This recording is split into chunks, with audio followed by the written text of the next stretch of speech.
So ముందు మంగళాచరణం start చేద్దాము. ఓం అజ్ఞానతిమిరంధస్య జ్ఞానాంజనశలాకయ చక్షురోన్మిళితం యేన తస్మై శ్రీ గురవే నమః. నమో ఓం విష్ణుపదాయ కృష్ణప్రేష్ఠాయ భూతలే శ్రీమతే భక్తివేదాంత స్వామిని ఇతి నామినే. నమస్తే సరస్వతి దేవే గౌరవాణి ప్రచారిణే నిర్విశేష శూన్యవాది పాశ్చాత్య దేశతారిణి. హరే కృష్ణ కృష్ణ కృష్ణ హరే హరే హరే రామ రామ రామ హరే హరే. శ్రీల ప్రభుపాదకి జై.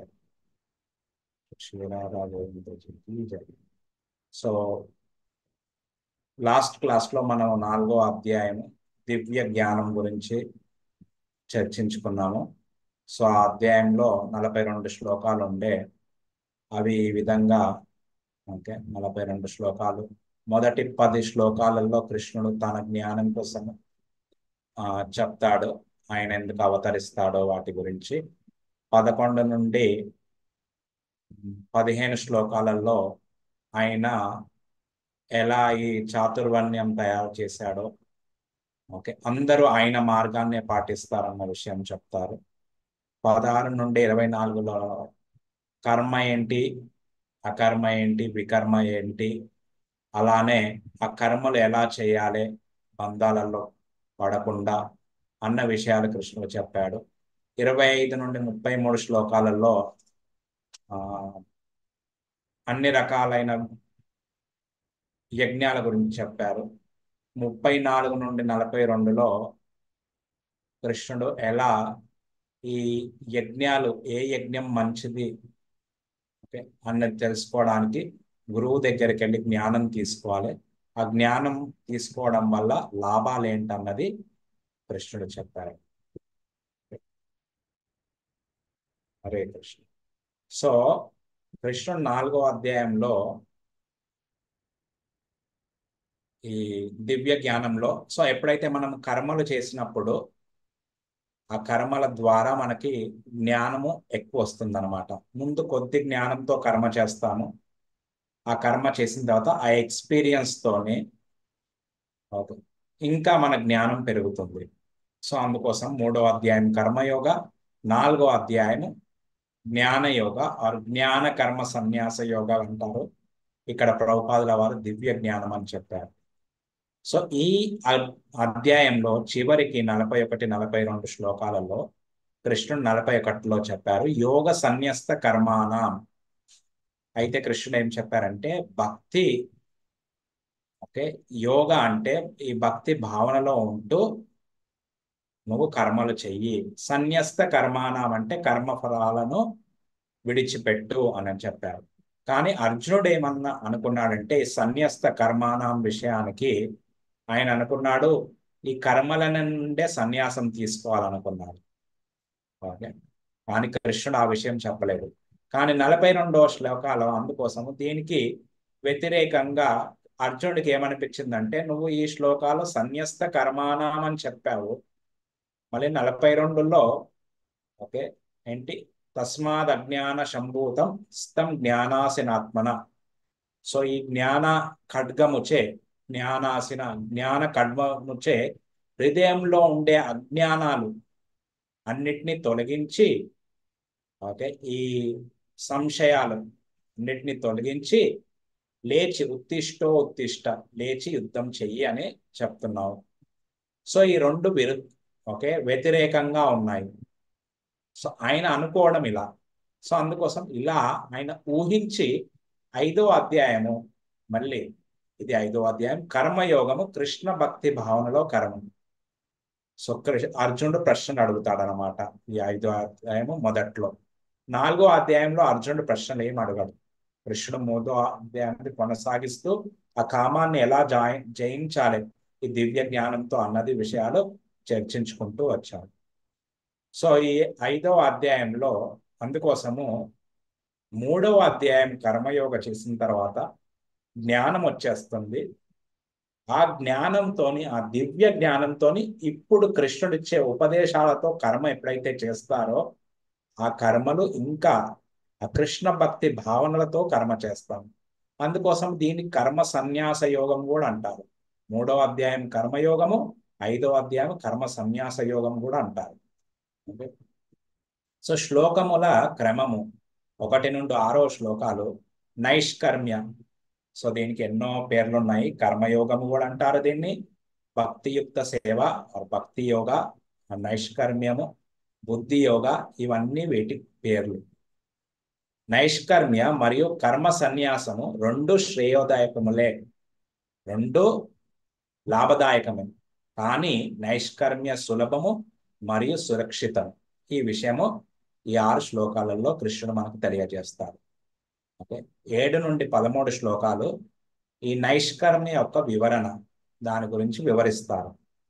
14 నుండి 16 శ్లోకాలలో 3 కడతల జ్ఞానం, ఆత్మ, ప్రకృతి మరియు పరమాత్మ అని భగవంతుడు.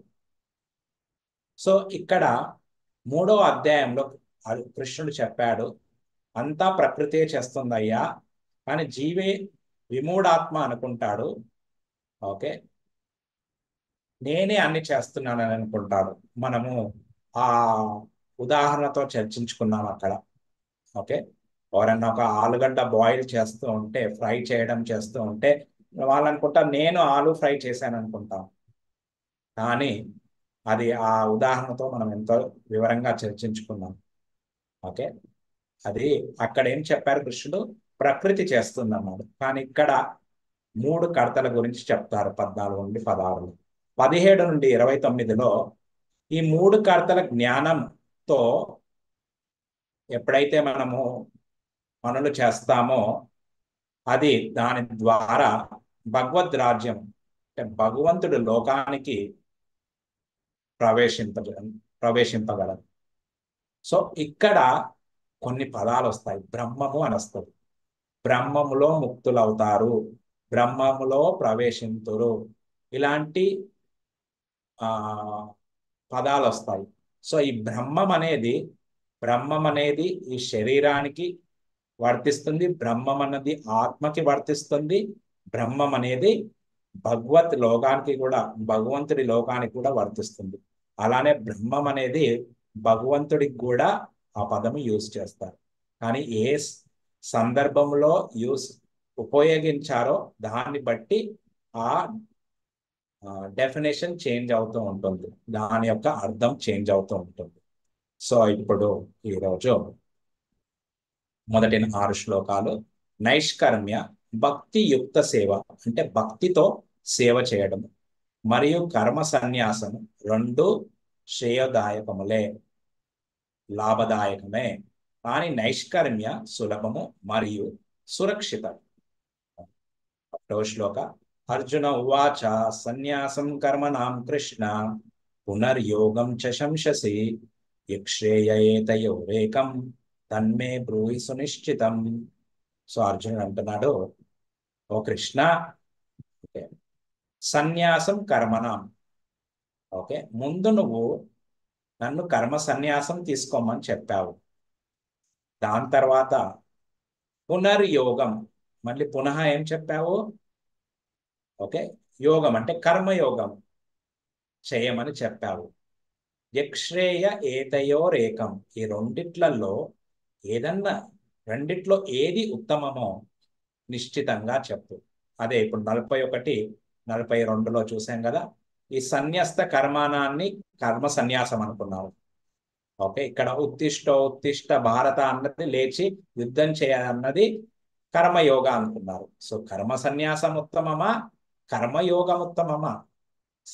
అందుకోసము ఓకే, ఈ రెండిట్లలో ఏది చేయమని చెప్పావు, ఏదో నిశ్చితంగా చెప్పు, అప్పుడు భగవంతుడు దానికి సమాధానం ఇస్తాడనమాట. ఇప్పుడు 6 శ్లోకాల వారికి వాటి గురించి కర్మ సన్యాసము, కర్మయోగం, నైష్కర్మ్యం, భక్తియుక్త సేవ, బుద్ధి యోగం, దీని గురించి వివరిస్తారు. సన్యాసం కర్మ యోగశ్చ నిశ్రేయస్య కరా ఉభౌ తయోస్తు కర్మ సన్యాసాత్ కర్మయోగో విశిష్యతే. ఓకే, సో సన్యాసం కర్మయోగశ్చ, ఓకే, సో కర్మ సన్యాసము కర్మయోగము రెండు లాభదాయకమే. కరౌ ఉభౌ అంటే రెండు. ఓకే. తయోస్తు కర్మ సన్యాసాత్ కర్మయోగో విశిష్యతే. కానీ కర్మ సన్యాసం కన్నా కర్మయోగము విశిష్టము, ఓకే, ఉత్తమము అని చెప్తున్నారు అన్నమాట. ఓకే. ఇంకేం చెప్తున్నారు? జ్ఞేయసన్నిత్య సన్యాసి యోన ద్వేష్టి నకాంక్షతి నిర్ద్వంద్వో హి మహాభావో సుఖం బంధాత్ ప్రముచ్యతే.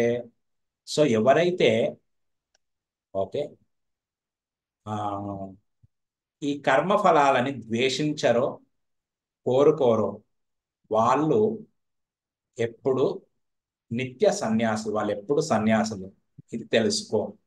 ఎవరైతే ఈ ద్వంద్వాల నుండి, ఓ మహాబాహులు గల అర్జున, ఈ ద్వంద్వాల నుండి ఎవరైతే ముక్తులైతారో వాళ్ళు ఈ కర్మబంధాల నుండి ముక్తులవుతారు అని చెప్తున్నారు. సులభంగా సుఖం బంధాత్ ప్రముచ్యతే, సులభంగా ముక్తులవుతారు. సో ఇక్కడ దీన్ని ఉదాహరణ చెప్తున్నా అంటే, ఎవరైతే కర్మయోగం చేస్తుంటారో వాళ్ళు వచ్చే ఫలాలని నుండి, ఫలాల కోసం కోరుకోరు, వచ్చిన దాన్ని వాటిని ద్వేషించరు. ఇంకా ఏం చెప్తున్నావు? సాంఖ్యయోగో పృథగ్బాల ప్రవదంతిన పండిత ఏకమప్యస్థిత సమ్యక్ ఉభయోర్విందతే ఫలం. ఓకే. ఇక్కడ ఏమంటున్నారంటే, ఎవరైతే అల్పజ్ఞులు, పృథక్ బాల, ఈ బాల అంటే ఓకే తక్కువ బుద్ధి గలవారు, వాళ్ళు ఏమంటారు? వాళ్ళు ఈ సాంఖ్య యోగాన్ని, ఓకే, అండ్ కర్మయోగాన్ని రెండింటిని పృథక్ అంటే తేడాగా చూస్తారు, వాళ్ళు భేదం చూస్తారు. ఓకే. కానీ నిజమైన పండితులు ఏమంటారు? ఏకం అప్యస్థిత సమ్యక్, ఈ రెండిటి నుండి వచ్చే ఫలము ఒకటే. అంటే ఏదైతే లక్ష్యానికి చేరుకుంటారో రెండిటి నుండి ఒకటే అని చెప్తున్నారు అన్నమాట. యత్సాంఖ్యై ప్రాప్యతే స్థానం తద్యోగైరపి గమ్యతే. సో సాంఖ్యయోగం నుండి చేరే స్థానము తద్యోగై, ఓకే, ఈ కర్మయోగా నుండి చేసే గమ్యము రెండు. ఏకం సాంఖ్యం చ యోగం చ యపశ్యతి న పశ్యతి, రెండు ఒకటే గమ్యానికి చేరుకుంటాను. అలా ఎవరైతే చూస్తారో వాళ్ళే కరెక్ట్ గా చూస్తున్నారు, ఉన్నది ఉన్నట్టుగా చూస్తున్నారు. యపశ్యతి సపశ్యతి. సన్యాసస్తు మహాబాహో దుఃఖమాప్తుం అయోగత యోగయుక్తోర్ముని బ్రహ్మ నచిరేనాది గచ్చతి. కానీ కర్మ సన్యాసము చేయడం వల్ల ఓకే ఆ వ్యక్తి దుఃఖాన్ని పొందుతాడు. సో ఎందుకు పొందుతాడు అన్నది నెక్స్ట్ మనం ఒక పటం చూసి చూద్దాం. కానీ ఎవరైతే ఈ కర్మయోగాలో యుక్తం అవుతారో, ఈ భక్తిలో యుక్తమై ఉంటారో వాళ్ళు త్వరలోనే అచిరేనాది గచ్చతి మునిర్ బ్రహ్మ, ఆ మునులు, ఆ కర్మయోగులు త్వరలోనే భగవద్ధామంకి, మునిర్ బ్రహ్మ నచిరేనాది గచ్చతి, త్వరలోనే ఆ భగవంతుడి లోకానికి చేరుకుంటారు అని చెప్తున్నారు అనమాట. సో ఇక్కడ చూస్తే కృష్ణుడు ఎలా చెప్పుకుంటూ వెళ్ళాడంటే, ముందు రెండు ఒకటే అని చెప్పాడు అనమాట. రెండిటి నుండి ఒకటే గమ్యానికి చేరవచ్చు. కానీ కర్మయోగము సులభము, కానీ కర్మ సన్యాసము దుఃఖాన్ని కలిగిస్తుంది. ఎందుకు దుఃఖాన్ని కలిగిస్తుంది అన్నది మనం ఇప్పుడు చూద్దాము.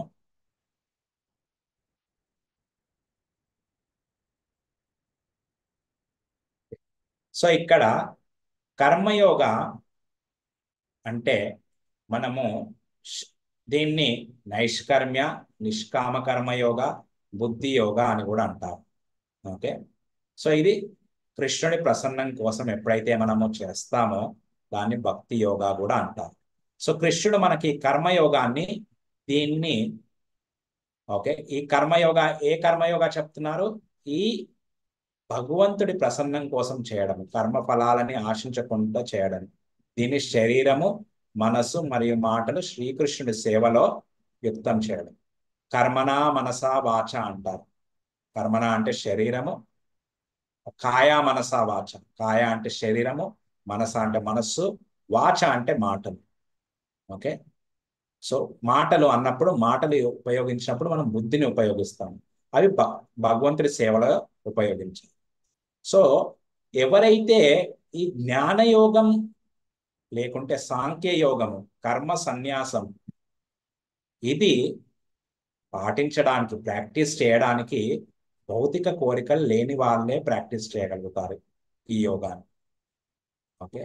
సో ఈ యోగా ఏంటంటే, సాంఖ్య యోగం ఏంటంటే 24 ఓకే వస్తువుల గురించి ఆ ఆ మొత్తం డీటెయిల్ గా తెలుసుకోవాలన్నమాట. ఓకే. సో అవి శాస్త్రాల ద్వారా, అవి ఏంటంటే పంచమహాభూతాలు, ఓకే, భూమి, నీరు, అగ్ని, వాయు, మళ్ళీ ఆకాశం. సో ఈ వీటికి 5 గుణాలు ఉంటాయి. ఓకే.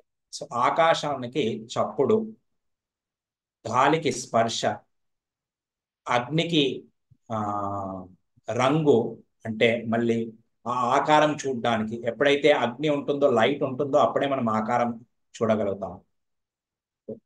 అలానే నీటికి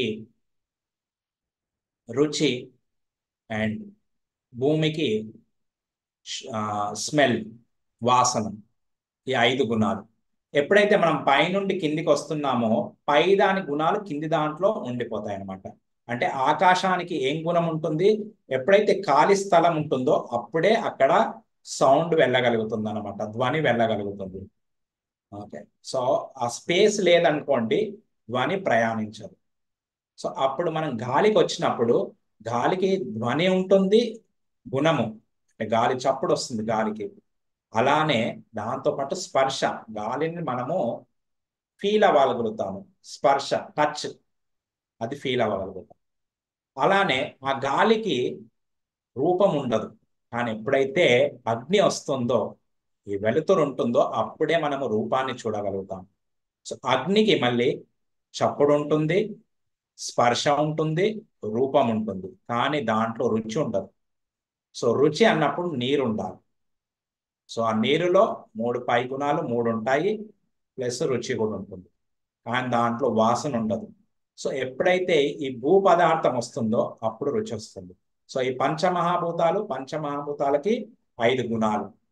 సో ఇవి 10. దాని తర్వాత 5 జ్ఞానేంద్రియాలు, 5 కర్మేంద్రియాలు. జ్ఞానేంద్రియాలు అంటే జ్ఞానాన్ని తీసుకోవడం. చెవులు, కళ్ళు. చెవులు వినడం ద్వారా మనం ఏం వింటున్నామో అన్నది ఆ జ్ఞానం వస్తుంది. కళ్ళతో జ్ఞానం వస్తుంది, ముక్కుతో జ్ఞానం వస్తుంది, నాలుకతో ఆ రుచి చూడడం వల్ల జ్ఞానం వస్తుంది. ఇది ఉప్పుగా ఉందా, కారంగా ఉన్నదా అన్నది. స్పర్శతో, అది మెత్తగా ఉందా, గట్టిగా ఉందా, చల్లగా ఉందా, వేడిగా ఉందా అన్నది స్పర్శతో. అది ఆ స్పర్శ అన్నది మొత్తం ఎక్కడెక్కడైతే మనకు చర్మం ఉందో దాంతో మనము ఫీల్ అవ్వగలుగుతాము. ఓకే. సో ఇవి 5 జ్ఞానేంద్రియాలు. మళ్ళీ 5 కర్మేంద్రియాలు ఉన్నాయి. కర్మేంద్రియాలు ఏంటి? నాలుక ఒకటి కర్మేంద్రియ, చేతులు 2, 3 కాళ్ళు, ఓకే, కర్మలు చేస్తాయి. 4, 5 జనేంద్రియాలు, మలమూత్రాలు త్యాగం చేయడం. ఓకే. ఇవి 5 కర్మేంద్రియాలు. వీటితో 20 అయ్యాయి.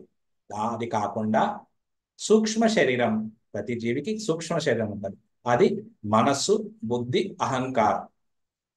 సో దీంతో పాటు 24వది పొల్యూటెడ్ కాన్షియస్నెస్ అంటారు. అంటే ఏదైతే ఆ, చేతన ఉందో అది అపవిత్ర చేతన. ఓకే. శుద్ధం కాంతి అశుద్ధం, అశుద్ధ చేతన. ఓకే. సో ఇవి 24 గురించి వివరంగా అతను శాస్త్రాల ద్వారా తెలుసుకొని, నేను ఈ శరీరం కాదు, నేను ఆత్మ అని తెలుసుకుంటాడు జ్ఞానయోగ ద్వారా. కానీ ఎవరు అలా చదవగలుగుతారు రోజంతా? ఆ శాస్త్రాలు చదివి ఎవరు అర్థం చేసుకోగలుగుతారు? ఎవరికైతే భౌతిక కోరికలు లేవు. లేకుంటే మనకి ఎప్పుడైతే ఇప్పటి వరకైతే ఈ ఇంద్రియాలు ఉన్నాయో అప్పటి వరకు మనం ఏదో కర్మ చేయాలనుకుంటాం. 3వ అధ్యాయం 5వ శ్లోకాలు కృష్ణుడు చెప్పాడు, ఒక్క క్షణం కూడా ఎవరు ఖాళీగా ఉండలేరు. సో అందుకోసము కృష్ణుడు ఇక్కడ చెప్పాడు, ఈ సాంఖ్య యోగము ఓకే అందరికీ సులభం కాదు, కానీ కర్మయోగము చాలా సులభమైంది. అదే చెప్పాను. కానీ ఈ రెండిటి ద్వారా మనిషి ఏం పొందుతాడు? ఓకే, సో ఇక్కడ ఇదే చెప్తున్నాను. సో అన్ని ద్వారా కృష్ణ ప్రేమ పొందాలి, భగవంతుడి ప్రేమ. సో ఇక్కడ ఫస్ట్ కర్మకాండ కింద జంతు జీవితము, కర్మయోగ. ఓకే, సో కర్మయోగాల ఫలాన్ని ఆశించకుండా చేయడము.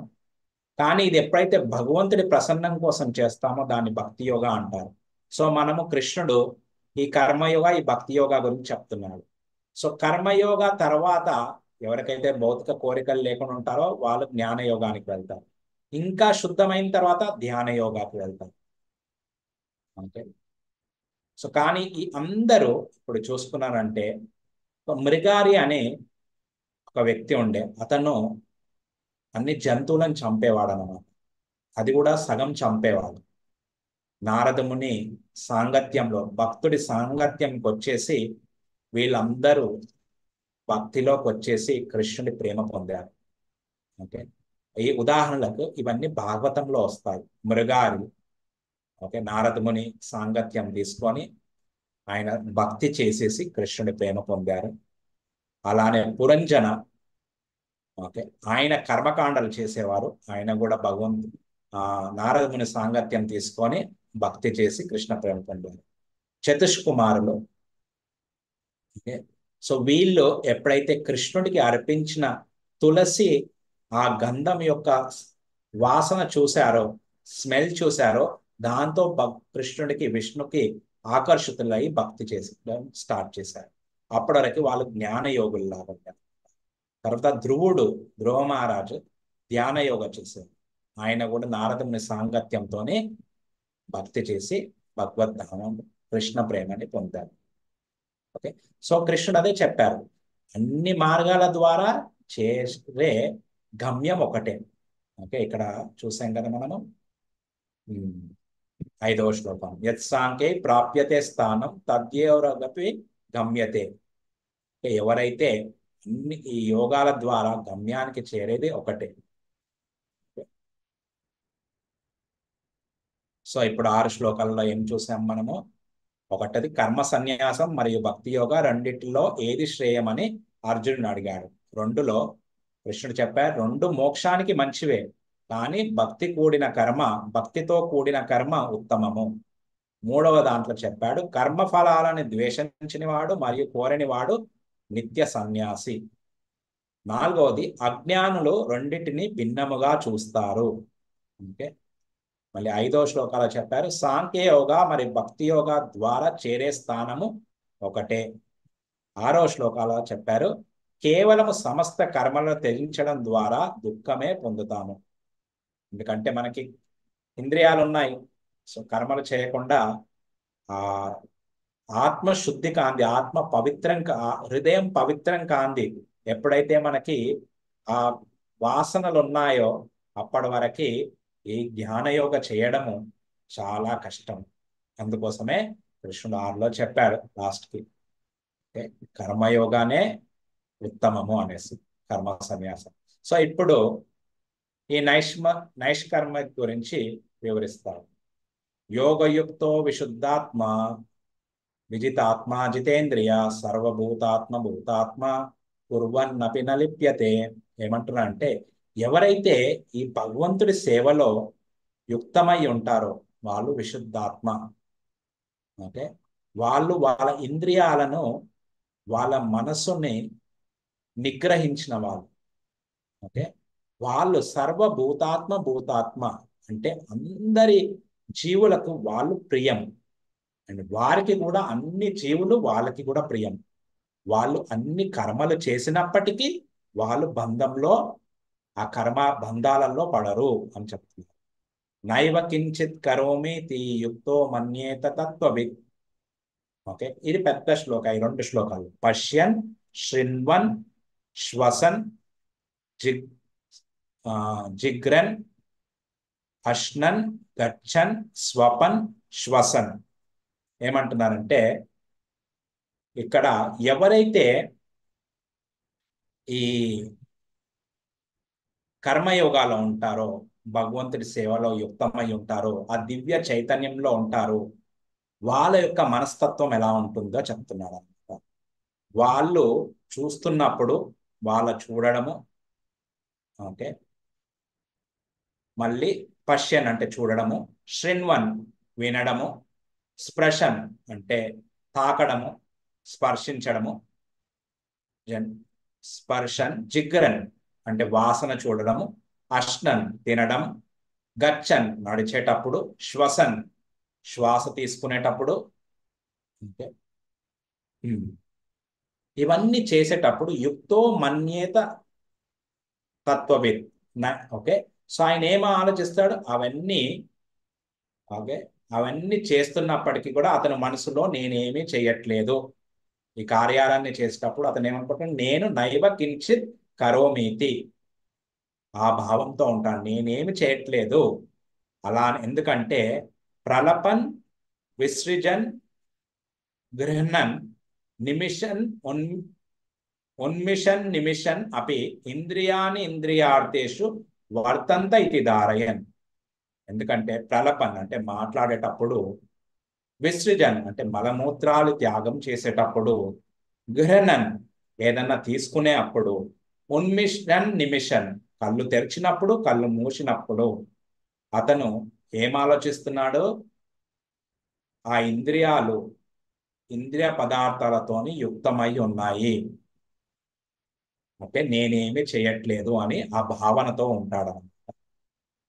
ఓకే, సో అతను నేను ఆత్మ అని ఆత్మకి శరీరానికి భేదం చూస్తాడు అన్నమాట.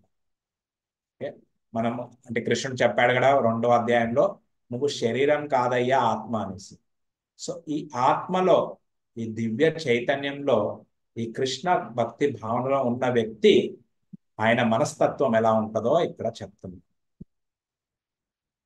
ఇంకేం చెప్తున్నాడు, బ్రహ్మణ్యాదాయ కర్మాణి సంగం త్యక్వా కరోతి యః లిప్యతేన స పాపేన పద్మపత్రం ఇవాంబస.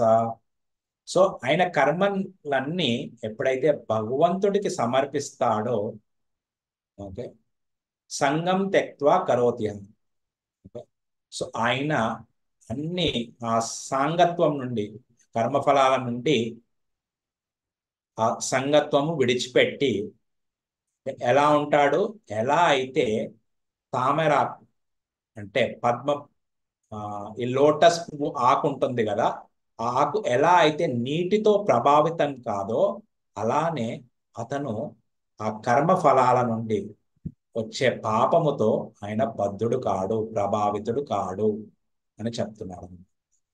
సో అన్ని కర్మలు చేస్తున్నప్పటికీ కూడా అన్ని భగవంతుడికి సమర్పించాడు కాబట్టి ఆయన ఏ పాపాలలో చిక్కుకోడు.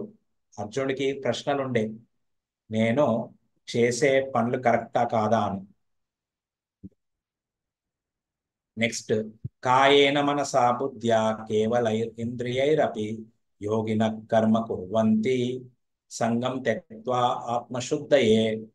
సో ఈ యోగులు, ఓకే, అన్ని కర్మలు చేసినప్పటికీ, ఓకే, మనసు ద్వారా, బుద్ధి ద్వారా, ఓకే, ఇంద్రియాల ద్వారా, ఓకే, శరీరం ద్వారా, ఆయన ఇవన్నీ ఎందుకు కర్మలు చేస్తున్నాడు, కేవలం ఆత్మశుద్ధి కోసమే.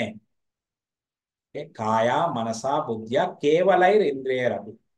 సో ఇవన్నీ చేసేటివన్నీ ఆత్మశుద్ధి కోసమే చేస్తున్నాడు.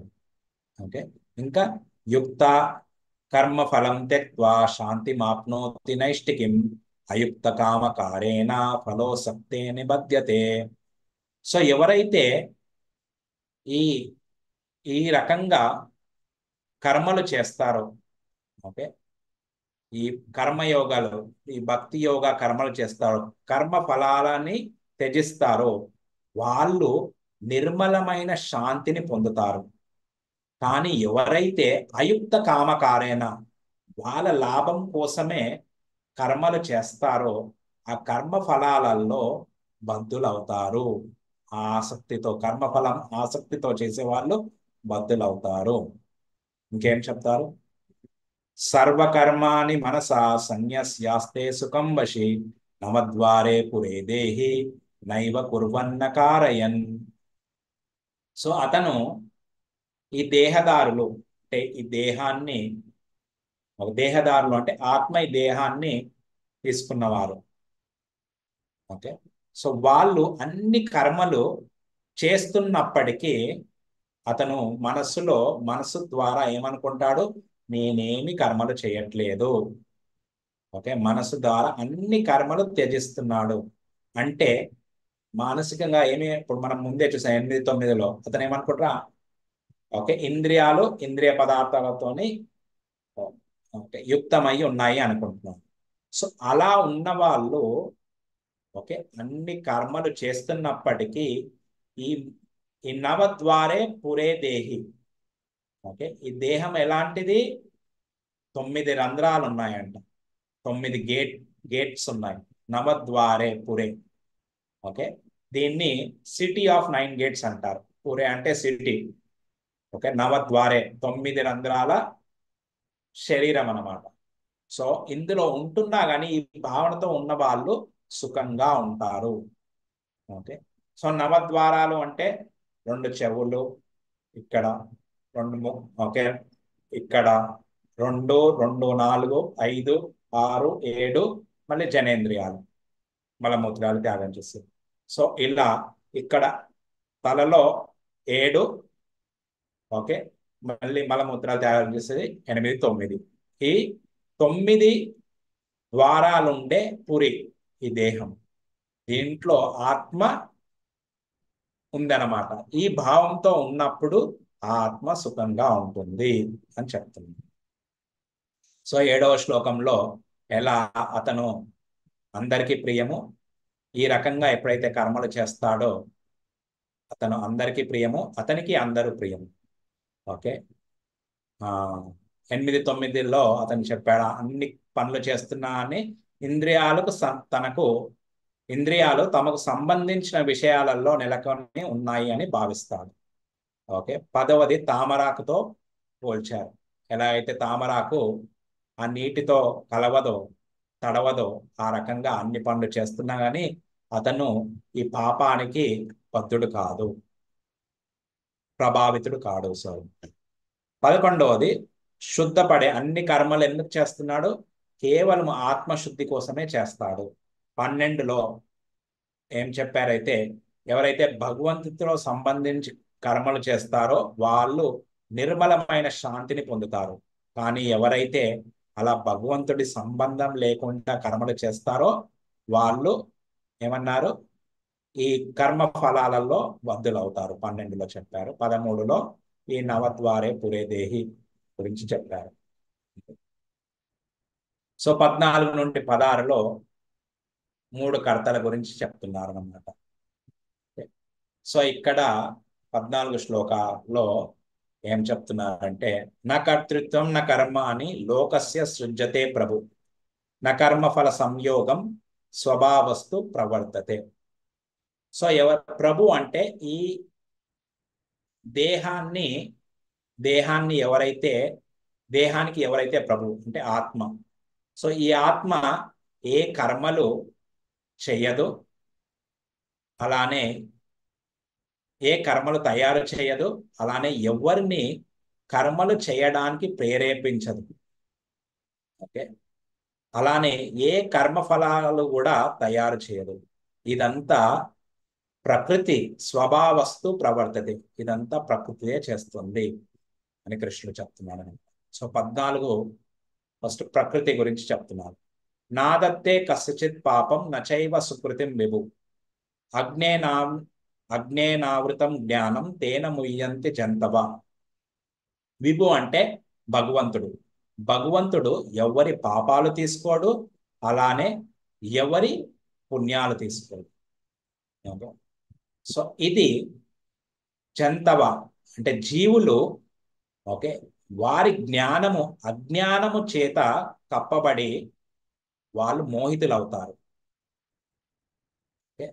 సో అందుకోసం వాళ్ళు ఏమనుకుంటున్నారు, ఇదంతా భగవంతుడే చేస్తున్నాడు అనుకుంటున్నారు మోహితులై. కానీ భగవంతుడు ఏమంటున్నాడు, నేనేమి ఎవరి పాపాలు ఎవరి పుణ్యాలు తీసుకోవట్లేదు. సో 14లో జీవి గురించి చెప్పాడు, ప్రకృతి గురించి చెప్పాడు. 15లో జీవి గురించి భగవంతుడి గురించి చెప్పాడు. మళ్ళీ 16లో జ్ఞానేను అదజ్ఞానం ఏషాం నాశితమాత్మన తేషామాదిత్య వజ్ఞానం ప్రకాశయతి తత్పరం. ఓకే. సో ఎప్పుడైతే ఆ, ఈ జీవుడు, ఓకే, ఈ అజ్ఞానము, ఈ అజ్ఞానాన్ని జ్ఞానంతో, ఈ కృష్ణ భక్తితో వచ్చే జ్ఞానంతో అజ్ఞానాన్ని ఎప్పుడైతే ఆ జ్ఞానంతో ఈ అజ్ఞానం నాశనం అవుతుందో, ఓకే, అప్పుడు తేషాం ఆదిత్య వజ్ఞానం ప్రకాశయతి తత్పరం. ఏ రకంగా అయితే ఆదిత్య అంటే సూర్యుడు ఏ రకంగా అయితే పగటిపూట అంతా ఒక ప్రకటిస్తాడో, ఎంత చూడగలుగుతామో, అలాగే ఈ జ్ఞానం ఎప్పుడైతే ఆ ఆత్మకి కలుగుతుందో, ఈ మూడు కర్తల గురించి జ్ఞానం ఎప్పుడైతే తెలుస్తుందో, అప్పుడు అంతా ఉన్నది ఉన్నట్టు చూస్తాడనమాట. అన్నిటినీ వెల్లడిస్తుంది, అన్నిటినీ చూడగలుగుతాడు, సరిగ్గా చూడగలుగుతాడు. సో ఇక్కడ కొద్దిగా మనం డిస్కస్ చేద్దాము. ఇక్కడ ఈ ఆత్మ, పరమాత్మ, భగవంతుడు, ఈ భౌతిక ప్రకృతికి సంబంధాలు ఏంటి? సో ఆత్మ అంటే జీవుడు, జీవుడు కోరికలు ఉన్నాయి. సో మనకి మన స్వేచ్ఛ సంకల్పం, ఫ్రీ విల్ అంటారు దాన్ని. ఓకే, ఇండిపెండెన్స్, స్వాతంత్రం. సో మనకి భగవంతుడు ఆ ప్రతి జీవికి స్వాతంత్రం ఇచ్చాడు. మనం భక్తి చేయాలా, లేకపోతే కర్మఫలాల పట్ల ఆసక్తి ఉండాలా, లేకపోతే వికర్మలు చేయాలా, ఓకే, వాటిని అన్నిటి ఆ స్వేచ్ఛ మనకిచ్చాడు. మంచి పని చేయాలా, చెడు పని చేయాలా, సింపుల్ గా చెప్పాలంటే. ఓకే. సో మన స్వేచ్ఛ మనకిచ్చాడు, మనము ఆ స్వేచ్ఛ సంకల్పం ఉపయోగించి కోరికలు కోరుకోవాలి. సో మన కోరికలు ఎలా ఉన్నాయి? ఎందుకంటే మనకి ఎప్పుడైతే ఈ జ్ఞానం మనం ఉండదో, అప్పుడు మన కోరికలన్నీ అజ్ఞానంతో కూడుకొని ఉంటాయి. అందుకోసం మనం తప్పు కోరికలు కోరుకుంటాం. మన కోరికల బట్టే మనం పనులు చేస్తాం. సో ఎప్పుడైతే మనము మనం చేసే పనుల బట్టి, మనం ఉండే కోరికల బట్టి పరమాత్మ అందరి హృదయాలలో ఉన్నాడు. ఈశ్వర సర్వభూతానాం హృదయస్థే అర్జున తిష్టతి. నేను ఈశ్వరుణ్ణి అందరి హృదయాలలో ఉన్నాను. ఇంకో 15లో సర్వస్య చాహం హృది సన్నివిష్టో మత్తా స్మృతి జ్ఞానం అపోహనం చ. నేను అందరి హృదయాలలో ఉన్నాను. సర్వస్య చాహం హృది సన్నివిష్టో మత్త నా నుండి, స్మృతి జ్ఞానం అపోహనం. ఓకే, అంటే స్మృతి అంటే గుర్తుపెట్టుకోవడము, జ్ఞానము అపోహనం అంటే మర్చిపోవడం, అవన్నీ నా నుండి వస్తాం. ఎలా ఇస్తాడు? మన యొక్క కోరికల బట్టి, కర్మల బట్టి అతను మనకి అవి మంజూరు చేస్తాడు, శాంక్షన్ చేస్తాడు. సో పరమాత్మ, భగవంతుడు పరమాత్మ రూపంలో ప్రతి జీవితో వెళ్తూ ఉంటాడు. ఏ ప్రతి జీవిలో, చీమలో కూడా ఉన్నాడు. అందుకోసం ఆ చీమకి, ఇక్కడ మనం ఎక్కడో చక్కెర వదిలిపెడితే చీమ వచ్చేసి చక్కెర తింటుంది. ఆ చీమకి చెప్తున్నాడు కదా కృష్ణుడు, ఆ జ్ఞానాన్ని నేనే ఇస్తాను. సో చీమకి చక్కెర తినాలని ఉంది, జ్ఞానం ఎవరు ఇచ్చారు? భగవంతుడు ఇస్తాడు. అక్కడ ఉంది చక్కెర, నువ్వు వెళ్ళి తీసుకోను. సో కర్మ ఫలము మరియు కోరికల ఆధారంగా మనకి ఏ దేహము ఇవ్వాలో, ఎలాంటి ఇంట్లో పుట్టాలో, ఏ స్టేట్ లో పుట్టాలో, లేకపోతే ఏ దేశంలో పుట్టాలో, అవన్నీ మన కర్మ ఫలాల ఆధారంగా, మన కోరికల ఆధారంగా ఉంటుందన్నమాట. భౌతిక ప్రకృతి ఏం చేస్తుంది? చర్యలను చేపడుతుంది. సో ఇదంతా భగవంతుడు వచ్చి స్వయంగా చేయడు, అదంతా ప్రకృతి. ఓకే. సో దుర్గాదేవి ఇక్కడ బ్రహ్మ సంహితలో బ్రహ్మదేవుడు అంటున్నాడు, సృష్టి స్థితి ప్రళయ సాధన శక్తి రేఖ ఛాయేవ యస్య భువనాన్ని బిభర్తి దుర్గా ఇచ్ఛానురూపమపి యస్య చచేష్ట తేస గోవిందమాది పురుషం తమహం భజామి. దుర్గాదేవి ఈ సృష్టిని అంతా చేస్తుంది, కానీ ఇచ్ఛానురూపం అపియస్య చేష్టటేస, భగవంతుడి ఇచ్ఛా ద్వారా ఆమె అన్ని చేస్తుంది. ఆమె ఛాయేవ యస్య భువనాన్ని బిభర్తి దుర్గా, భగవంతుడి ఛాయలాగా ఉండి ఆమె పనులు చేస్తుంది. ఈ ప్రకృతికి అధిపతిగా. సో భౌతిక ప్రకృతి చర్యలను చేపడుతుంది, భగవంతుడి ఇచ్చ ప్రకారము చర్యలను చేపట్టడం. ఓకే, సో జీవుడు, ఓకే, ఒక వ్యక్తి తన కోరికలు కర్మల ద్వారా, సో పరమాత్మ మన కోరికలని అంటే హృదయంలో ఉన్నాడు కాబట్టి పరమాత్మ ఆత్మ ఇద్దరు ఒకే దగ్గర ఉన్నారు. సో మనకు ఉండే ఈ వాసనలు ఆయన అన్ని చూస్తున్నాడు. అందుకోసము మనం ఎంత దాచి ఏ తప్పులు చేసినా అని భగవంతుడు అన్ని చూస్తున్నాడు. ఓకే, సో మన కర్మఫలాల కోరికల ఆధారంగా ప్రకృతికి, ఓకే, ఆర్డర్ ఇస్తారు అన్నమాట, శాంక్షన్ చేస్తారు. ఈ జీవికి ఇవి పనులు చేసి పెట్టమ్మా అని. సో భగవంతుడి ఇచ్ఛా ప్రకారము ప్రకృతి మనకి చర్యలు చేపడుతుంది, మనకి ఎలాంటి శరీరం దక్కాలి అని. సో ఇది ఈ మూడిటి గురించి జ్ఞానం ఎప్పుడైతే ఉంటుందో అప్పుడు మనము ముక్తిని పొందగలుగుతాం. అది నెక్స్ట్ సెక్షన్లో చెప్పగలుగుతాం. సో ఇక్కడ సో కొంతమందికి ఒకసారి అంటారు ఈ పరమాత్మ అంటారు, ఒక్కొక్కసారి కొంతమంది భగవంతుడు అంటారు, కొంతమంది బ్రహ్మజ్యోతి అంటారు, బ్రహ్మం అంటారు, ఓకే, జ్యోతిలోకి వెళ్ళాలి అంటారు. ఇదేంటి? ఓకే, సో ఫస్ట్ సచ్చిత్ ఆనంద, ఆత్మ గుణము భగవంతుడి గుణము ఒకటే. సత్ చిత్ ఆనంద. సత్ అంటే శాశ్వతము, చిత్ అంటే జ్ఞానము సేవ, ఆనందము, ఆనంద అంటే ఆనందం. సో ఈ జీవి ఈ మూడిటి కోసం మనం వెతుకుతున్నాము ప్రతి సందర్భంలో. శాశ్వతమైన జీవితాన్ని, శాశ్వతమైన సంబంధాలు, శాశ్వతమైన వస్తువులు, ఓకే, అలానే మంచి ఎప్పుడు శాశ్వతంగా మంచి వెదర్ ఏంటి వాతావరణం ఉండాలి. అలానే ప్రతి దాంట్లో శాశ్వతాన్ని చూస్తున్నాం. అలానే మనకి పూర్తి జ్ఞానం ఉండాలి, అలానే సేవాభావము, అలానే ఆనందము. ఇవన్నీ ఎందుకు కావాలనుకుంటాము? ఎందుకంటే వాటి వల్ల మనకు ఆనందం కలుగుతుంది. సో ఇది జీవికి అంటే ఆత్మకి భగవంతుడికి సమానమైన గుణాలు.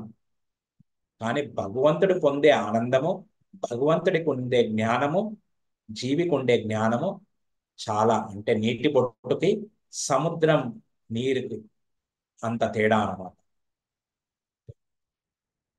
అయితే సత్ అంటే ఈ బ్రహ్మజ్యోతి అంటే భగవంతుని దేహకాంతి. ఈ పిక్చర్ చూశారనుకోండి ఎడం వైపుది. సో ఈ బ్రహ్మజ్యోతి బ్రహ్మములో లీనం అవడం. ఓకే, సో ఈ బ్రహ్మజ్యోతి ఏంటంటే అంటారు కొంతమంది అంటారు భగవంతుడు కూడా బ్రహ్మము నుండే వచ్చారు, ఈ బ్రహ్మజ్యోతి నుండి కాదు. బ్రహ్మజ్యోతి వచ్చేసి భగవంతుడి దేహకాంతి ఇది. ఓకే, ఇది భాగవతంలో చెప్తారు. సో అందుకోసం ఎవరైతే ఆ బ్రహ్మములోకి వెళ్ళాలనుకున్న జ్ఞానులు కూడా, వాళ్ళు కూడా ఎప్పుడైతే భక్తుల సాంగత్యంలో వచ్చారో మళ్ళీ భగవంతుడి భక్తి చేసేసి భగవంతుడి సేవ చేయాలనుకున్నారు. సో ఈ బ్రహ్మజ్యోతికి ఒకటే గుణం ఉంటుంది, అది సత్, అంటే శాశ్వతము అయిన గుణం. సో ఇక్కడ ఈ త్రిగుణాలు అంటే సత్వగుణము, రజోగుణము, తమో గుణము, ఈ గుణాలు ఉన్నాయన్నమాట బ్రహ్మజ్యోతిలో. అందుకోసము ఈ భౌతిక లోకానికన్నా ఈ బ్రహ్మజ్యోతిలో పొందే ఆనందము చాలా ఎక్కువ. ఎందుకంటే అక్కడ ఎనలేనంత శాంతి ఉంటుంది. కానీ మనం జీవికి శాంతితో ఆనందం రాదు. శాంతి అన్నది కింద స్థాయి, ఆనందం అన్నది పెద్ద స్థాయి. సో మనము ఎండలో చాలా ఎండ ఉంది, ఇప్పుడు ఎండాకాలము రాబోతుంది. సో మనము అనుకుంటాము ఎప్పుడు నీడకి వెళ్తాము, ఏసీ రూమ్కి వెళ్తే ఎంత బాగుంటుంది, ప్రశాంతంగా ఉంటుంది. కానీ ఒక్కసారి ఏసీ రూమ్కి వచ్చిన తర్వాత కొద్దిగా ఆ చెమటలు పోయిన తర్వాత ఆ శరీరం అంతా చల్లబడ్డ తర్వాత అప్పుడు ఆ శాంతి పోతుంది. సో అందుకోసము ఆ శాంతి అన్నది తాత్కాలికం. జీవికి కావాల్సింది ఆనందం. ఆనందం ఎప్పుడు పొందుతామో, ఎప్పుడైతే మనము భగవంతునితో కలిసి సేవలు చేస్తామో, ఆయన లీలల్లో పాల్గొంటామో, అప్పుడే ఆనందం కలుగుతుంది. శాంతి అన్నది టెంపరీ, తాత్కాలికం. మళ్ళీ పరమాత్మ గుణం వచ్చేసి సత్ చిత్. ఓకే, ఈ రెండు గుణాలే ఆయన వ్యక్తం చేస్తారు. అంటే శాశ్వతమైంది చిత్, అంటే అందరి జీవుల గురించి ఆయనకి ఆ జ్ఞానం ఉంది. ఓకే, సో పరమాత్మతోని ఎవ్వరు లీలలు చేయరు. సో ఇక్కడ రెండో పటంలో చూస్తే పరమాత్మ అన్ని జీవులలో హృదయాలలో ఉన్నారు. మన కోరికల బట్టి, మన కర్మల బట్టి ఆయన మనకి అన్నిటిని మంజూరు, శాంక్షన్ చేస్తున్నాడు మన కోరికలు. ఓకే, సచ్చిత్ ఆనంద అంటే భగవంతుడు జీ జీవితం లీలలు చేస్తారు. సో ఈ మూడు గుణాలు. ఓకే, సో పరమాత్ముడు ఆనందం లేడని కాదు, అంటే ఆ పరమాత్ముడితో మనము ఈ ఆనందం అన్నది పొందడము. ఓకే, ఈ దివ్య ఆనందము అంటే ఎలాగైతే భగవంతుడితో పొందే ఆనందము పరమాత్ముడితో సేవ చేసి ఆనందం పొందలేము. సో ఈ గుణాలు అతను ఎక్స్ప్రెస్ చేయడు, అతను వ్యక్తం చేయడు పరమాత్ముడు. సో భగవంతుడు సచ్చిత్ ఆనంద, ఈ మూడు గుణాలు వ్యక్తం చేస్తాడు. సో అందుకోసము జీవి ఆ భగవద్ధామంకి వెళ్ళినప్పుడు ఈ భగవంతుడు లీలలు చేసి ఈ మూడు గుణాలు పూర్తిగా సంపూర్ణంగా అనుభవిస్తారు. సో ఇది ఇక్కడ భగవద్గీతలో చెప్పలేదు, కానీ మనకు సందర్భం వచ్చింది కాబట్టి ఇది వివరిస్తున్నాను. సో ఎందుకు ఇక్కడ ఈ బ్రహ్మం అనే పదము మళ్ళీ మళ్ళీ మళ్ళీ మళ్ళీ మళ్ళీ ఉపయోగిస్తారు ఈ 18 నుండి 28 శ్లోకాల వరకు. అంటే ఈ మూడు కర్తల జ్ఞానంతో ఎలా ఈ కర్మయోగులు ముక్తులు అవుతారు అని చెప్తారు నెక్స్ట్ సెక్షన్. సో ఈ 14, 15, 16లో ఈ 13 ఇది కూడా వచ్చింది. నవద్వారే పురే దేహి. 14 ప్రకృతి గుణాల చేతనే కర్మలు చేయబడుతున్నవి. ఓకే, 15 భగవంతుడు ఎవరి పాపము లేదా పుణ్యము తీసుకోరు. 16 ఈ దివ్య జ్ఞానము సూర్యుడి వల్లే అంతా ప్రకాశింపజేస్తుంది. ఇది మనం చూసాం. 17 తద్బుద్ధయ తదాత్మానస్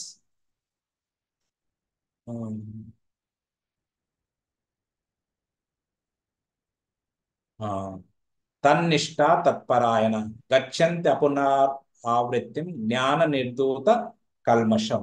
ఓకే, ఇక్కడ ఏమంటున్నారంటే బుద్ధి, మనస్సు, శ్రద్ధ. ఓకే, బుద్ధి, తదాత్మానస్ మనస్సు, తన్నిష్ట శ్రద్ధ, తత్పరాయణ ఆశ్రయం అన్ని కూడా భగవంతునిపై లగ్నమైనప్పుడు మనిషి ఓకే పరిపూర్ణ జ్ఞానము ద్వారా కల్మషాల నుండి ఓకే పూర్తిగా శుద్ధుడై మోక్షము పొందుతాడు. గచ్చంతి అపునర ఆవృత్తి. ఓకే, సో అపునరావృత్తి అంటే పునర్జన్మము తీసుకోరు, మోక్షము పొందుతారు. సో ఈ ఓకే జ్ఞానము ద్వారా ఎప్పుడైతే అన్ని భగవంతుడికి సమర్పిస్తాడో, సమర్పించిన తర్వాత ఓకే ఆ పరిపూర్ణ జ్ఞానంతో కల్మషాల నుండి విముక్తుడై మోక్షాన్ని పొందుతాడు. సో ఇలా మోక్షాన్ని పొందిన వ్యక్తి ఇంకా అతని భావన ఎలా ఉంటుంది? జ్ఞానం పొందిన వ్యక్తి విద్యా వినయ సంపన్నే బ్రాహ్మణే గవ్యస్తిని శుని చైవ స్వపాకేచ పండిత సమదర్శిన. సో ఎవరైతే నిజమైన విద్యని పొందిన వాళ్ళు వినయంగా ఉంటారు, ఇంకా ఓకే వాళ్ళు ఏ రకంగా భావన ఉంటుంది, ఏ రకంగా వాళ్ళ దృష్టి ఉంటుంది. ఓకే, బ్రాహ్మణే గవిహస్తిని సునీచైవ స్వపాకేచ పండిత సమదర్శన. అలాంటి పండితులు బ్రాహ్మణుని, గవి అంటే ఆవు, హస్తిని ఏనుగు, శుని కుక్క, శుని చైవ స్వపాకేచ, మళ్ళీ ఆ కుక్క తినే కుక్క మాంసం తినే వ్యక్తిని అందరినీ సమాదృష్టితో చూస్తాడు. అంటే ఆ ఆత్మ, అందరిలో ఆత్మ ఉంది, పరమాత్మ ఉంది. ఆ యొక్క జ్ఞానంతో అప్పుడు ఆ దివ్య దృష్టితో అందరిని సమానంగా చూస్తాం. ఇహైవ తైర్జితస్సర్గో ఏషాం సామ్యే స్థితం మన నిర్దోషం హి సమం బ్రహ్మ తస్మాత్ బ్రహ్మని తే స్థిత. ఓకే, ఇక్కడ ఏమంటున్నారంటే ఎవరి మనస్సులో స్థితం మన, ఏషాం సామ్యే స్థితం మన. సో ఏ షాం అంటే ఎవరి మనస్సులో సమానత్వములో, సమచిత్తతలో నెలకొని ఉంటాయో, అంటే వారు అప్పటికే ఇహైతై ఇహైవతై జితస్సర్గో, అప్పటికే జన్మ మృత్యు స్థితులను జయిస్తారు. ఓకే, వారు బ్రహ్మములాగా, అంటే భగవంతుడి లాగా, నిర్దోషం హి సమం బ్రహ్మ, అంటే భగవంతుడి లాగా వాళ్ళు కూడా దోషరహితులు. ఓకే, వాళ్ళకి ఏమి దోషాలు ఉండవు. ఆ విధంగా వారు అప్పుడే బ్రహ్మములో స్థితులై ఉంటారు. అంటే ఆ భగవంతుడి ధ్యాసలో ఆ భగవద్ధామము పొందుతారు. సో అందుకోసం ఇక్కడ చూస్తున్నారు అనుకోండి, ఈ బ్రహ్మం అనే పదం మళ్ళీ మళ్ళీ వస్తుంది. ఇప్పుడు 28 వరకు మళ్ళీ నా ప్రహృష్యేత్ ప్రియం ప్రియం ప్రాప్య నా నోద్విజేత్ ప్రాప్య చాప్రియం స్థిర బుద్ధి అసమ్మూఢో బ్రహ్మవిద్ బ్రహ్మణ స్థితం. సో ప్రియమైనది పొందినప్పుడు పొంగడు, అప్రియమైనది పొందినప్పుడు శోకించడు. స్థిరమైన బుద్ధి కలవాడు మోహరహితుడు. ఓకే, భగవద్విజ్ఞానము అంటే బ్రహ్మవిద్, భగవద్విజ్ఞానము తెలిసిన వ్యక్తి ఆధ్యాత్మికంలో నెలకొని ఉంటాడు. బ్రహ్మని స్థిత, ఇక్కడ బ్రహ్మని అన్నది ఆధ్యాత్మికం, బ్రహ్మవిద్ అన్నది భగవంతుడి జ్ఞానము. బాహ్య స్పర్శేషు అసక్తాత్మ వింధ్యాత్మ యత్సుఖం స బ్రహ్మయోగ యుక్తాత్మ సుఖం అక్షయం ఆశ్నుతే. ఏమంటున్నాడంటే అలాంటి ముక్త పురుషుడు, ఓకే, బాహ్య స్పర్శేసు అసక్తాత్మ, భౌతికేంద్రియ, ఓకే, సుఖాలతో ఆకర్షితుడు కాడు. ఓకే, అతను వింధ్యత్ ఆత్మని యత్ సుఖం, తను తనలోనే సుఖాన్ని అనుభవిస్తాడు. ఓకే, ఈ రకంగా ఆ ఆత్మదర్శి పరబ్రహ్మమును ధ్యానించే కారణంగా బ్రహ్మయోగ యుక్తాత్మ, అతను అపరిమిత సుఖాన్ని పొందుతాడు. సుఖం అక్షయ, అక్షయ అంటే అపరిమితం, క్షయ అంటే ఏదైతే తగ్గిపోతుందో, అక్షయ అంటే ఏది తగ్గంది. సో అలాంటి సుఖాన్ని, అలాంటి ఆనందాన్ని, అంటే ఈ భగవద్ధామంలో, భగవంతుడి లోకంలో ఆనందం ఎప్పుడు పెరుగుతూనే పోతుంది అన్నమాట. అందుకోసము అక్కడ ఆనందము తగ్గదు. అందుకోసం అక్కడ ఎవరు కూడా గతం గురించి ఎవరు ఆలోచించరు. ఎందుకంటే వాళ్ళకి ఇప్పుడు వచ్చే ఆనందం గతంలో ఉండే ఆనందము కన్నా ఎక్కువ ఆనందం దొరుకుతుంది. సో ఎప్పుడైతే మనకి ప్రస్తుతం ఎక్కువ ఆనందము, ఆరోగ్యం చాలా బాగుంది, చాలా ఆనందంగా ఉన్నాం, మనము గతం గురించి ఆలోచించము.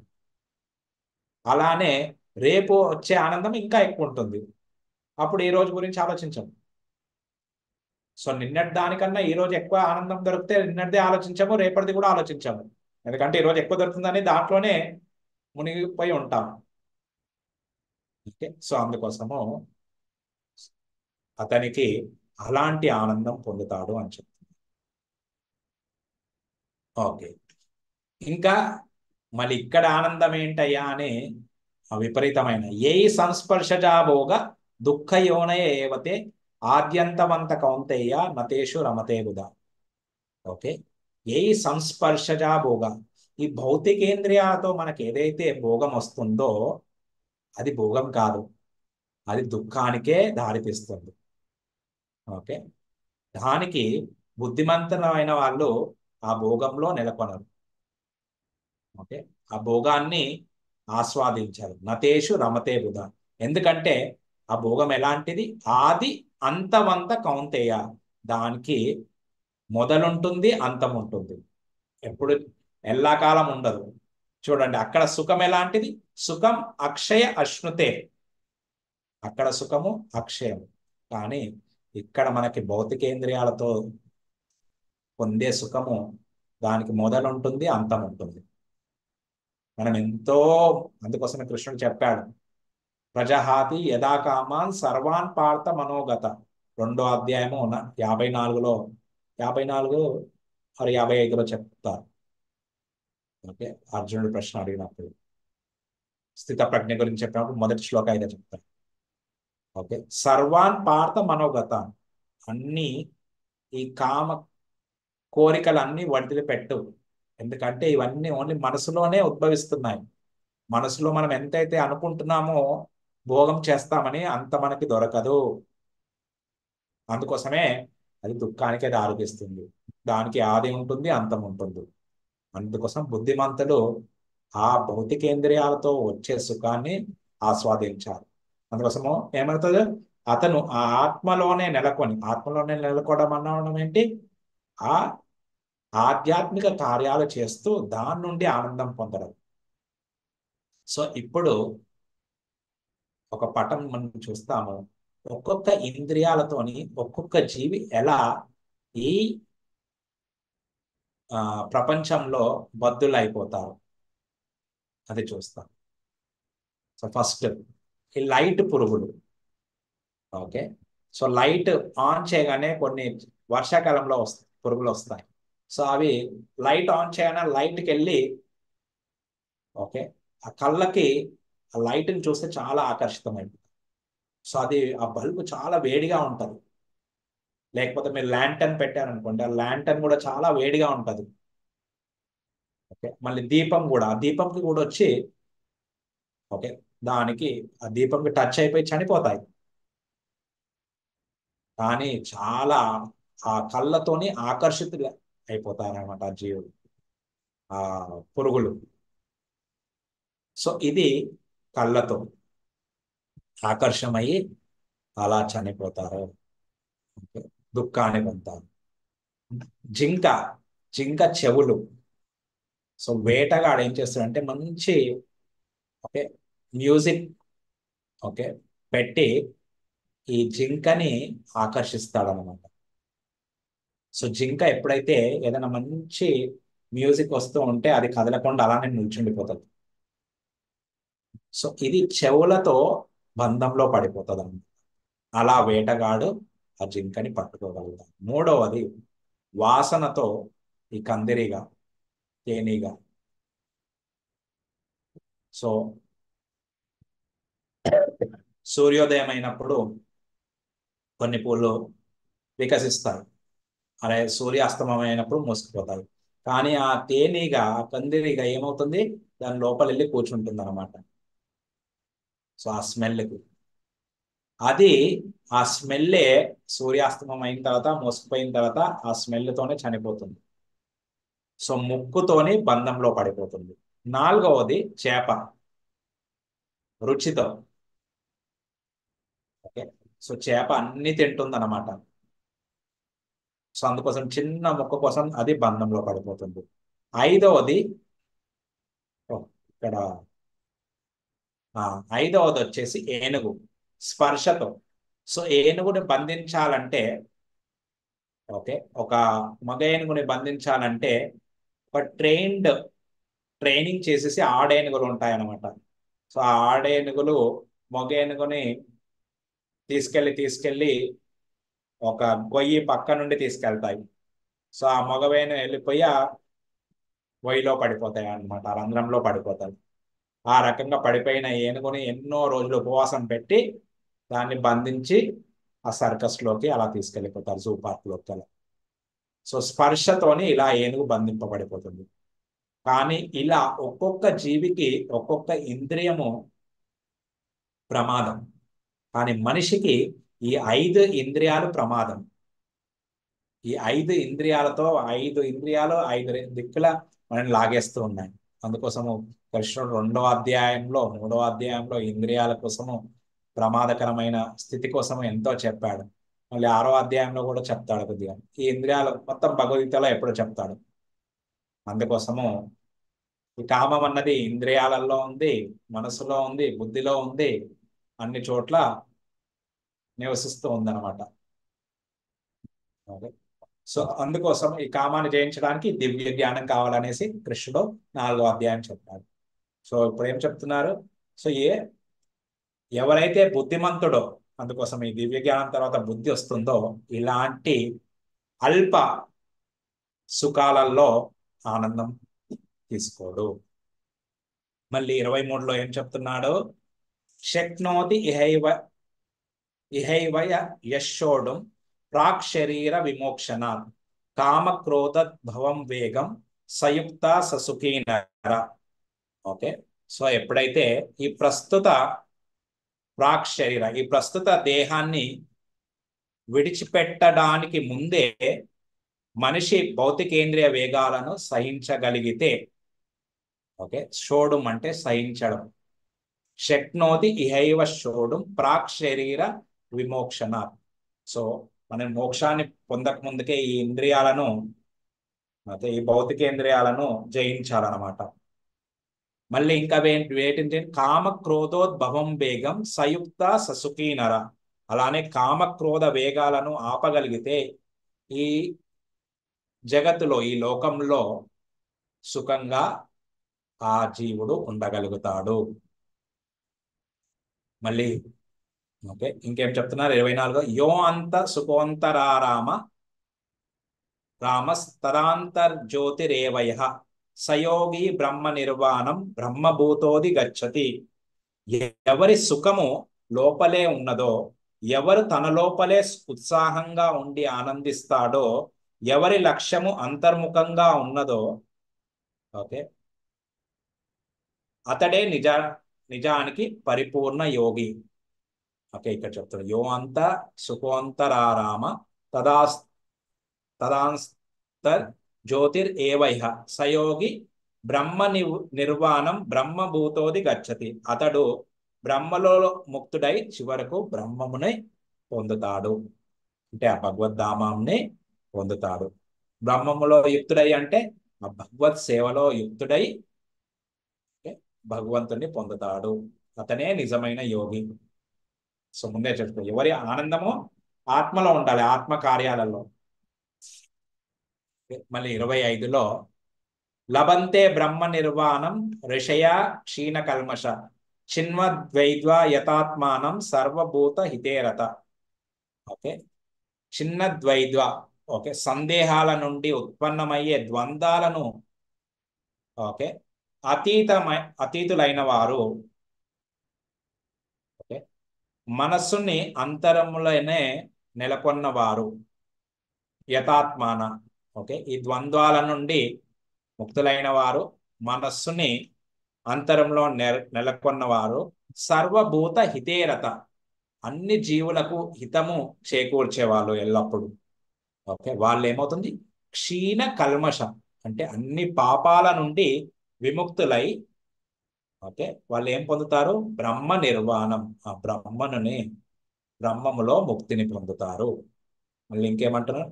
కామ క్రోధ విముక్తానాం యతీనాం యత చేతసాం అభితో బ్రహ్మ నిర్వాణం వర్తతే విదితాత్మనాం.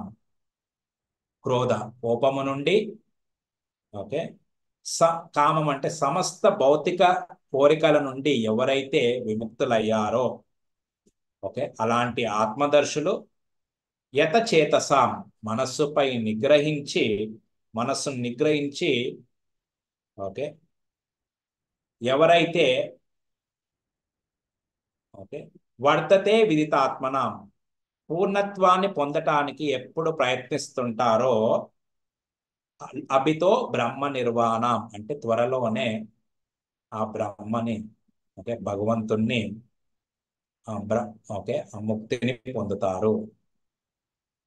27, 28 శ్లోకాలు వచ్చేసి ఇది 6వ అధ్యాయానికి కనెక్ట్ చేసి ఉంటాయి. ఏమంటున్నారంటే ఇక్కడ స్పర్శాన్ కృత్వా బహిర్బాహ్యాంస్ చక్షుశ్చైవ అంతరే భ్రువు ప్రాణాపానౌ సమో కృత్వా నాసాభ్యాంతరచారిణౌ యతేంద్రియా మనోబుద్ధిర్ మునిర్మోక్షపరాయణ విగత్తేచ్ఛ భయక్రోధ యస్సదా ముక్త ఏవ సహ. ఏమంటున్నారంటే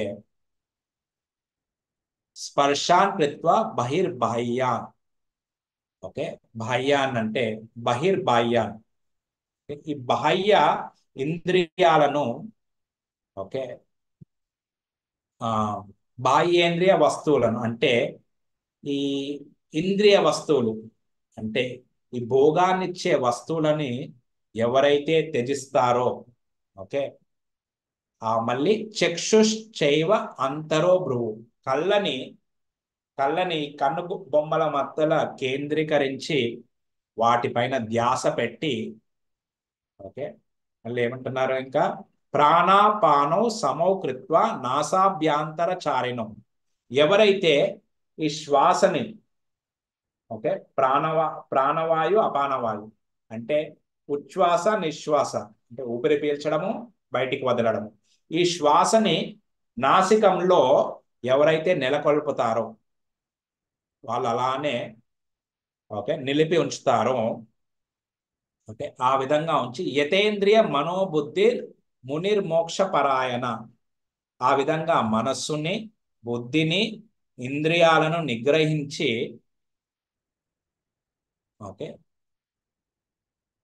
విగత్తేచ్ఛ భయక్రోధ అంటే ఎవరైతే ఇచ్ఛలను కోరికలను భయముని క్రోధమును ఎవరైతే విడిచిపెడతారో, వాటి నుండి ముక్తులు అవుతారో, సర్వదా ఈ స్థితిలో ఎవరైతే ఈ స్థితిలో ఎల్లప్పుడూ ఉంటారో వాళ్ళు నిశ్చయంగా ముక్తులు అవుతారు. సో ఇది మెయిన్లీ ధ్యాన యోగం గురించి, ఓకే, ఇక్కడ ఇంట్రడ్యూస్ చేస్తున్నారు అన్నమాట. దీన్ని మళ్ళీ వివరంగా 6వ అధ్యాయంలో చెప్తారు. ఇది ఎలా ధ్యానం చేసేది అన్నది 5వ అధ్యాయంలో ఇంట్రడ్యూస్ చేసి 6వ అధ్యాయంలో, ఓకే, మళ్ళీ ఇక్కడ కృష్ణుడు దీన్నే వివరంగా చెప్తాడు. 29వ శ్లోక భోక్తారాం యజ్ఞ తపసాం సర్వలోక మహేశ్వరం శ్రీదం సర్వభూతానాం జ్ఞాత్వా మాం శాంతి మృచ్చతి. కానీ ఆ ధ్యాన యోగం చేయాలంటే ముందు మనసు శాంతి ఉండాలి. సో అందుకోసం విగత్తేచ్ఛ భయక్రోధ, ఈ కోరికలు భయము ఈ క్రోధము నుండి ఎప్పుడు సదా ముక్త ఏవస, ఎప్పుడు ఎల్లప్పుడూ వీటి నుండి ముక్తులై ఉంటారో అప్పుడే ఈ ధ్యాన యోగం, అప్పుడే ప్రశాంతత ఉంటుంది, అప్పుడే ధ్యాన యోగం చేయొచ్చు. ఇంకొక పాయింట్ ఇక్కడ 29లో చెప్తున్నారు. ఎవరికి నిజంగా శాంతి పొందుతారు, ఎవరైతే భోక్తారాం యజ్ఞ తపస, అన్ని యజ్ఞాలకు అన్ని తపస్సులకు నన్నే భోక్తునిలా చూస్తారు. అంటే కృష్ణుడే భోక్త, భోగించేవాడు అన్ని యజ్ఞ ఫలాలను తపస్సు ఫలాలను. మళ్ళీ సర్వలోక మహేశ్వరం, అన్ని లోకాలకి ఈశ్వరుడు, మహేశ్వరుడు ఎవరు? కృష్ణుడు.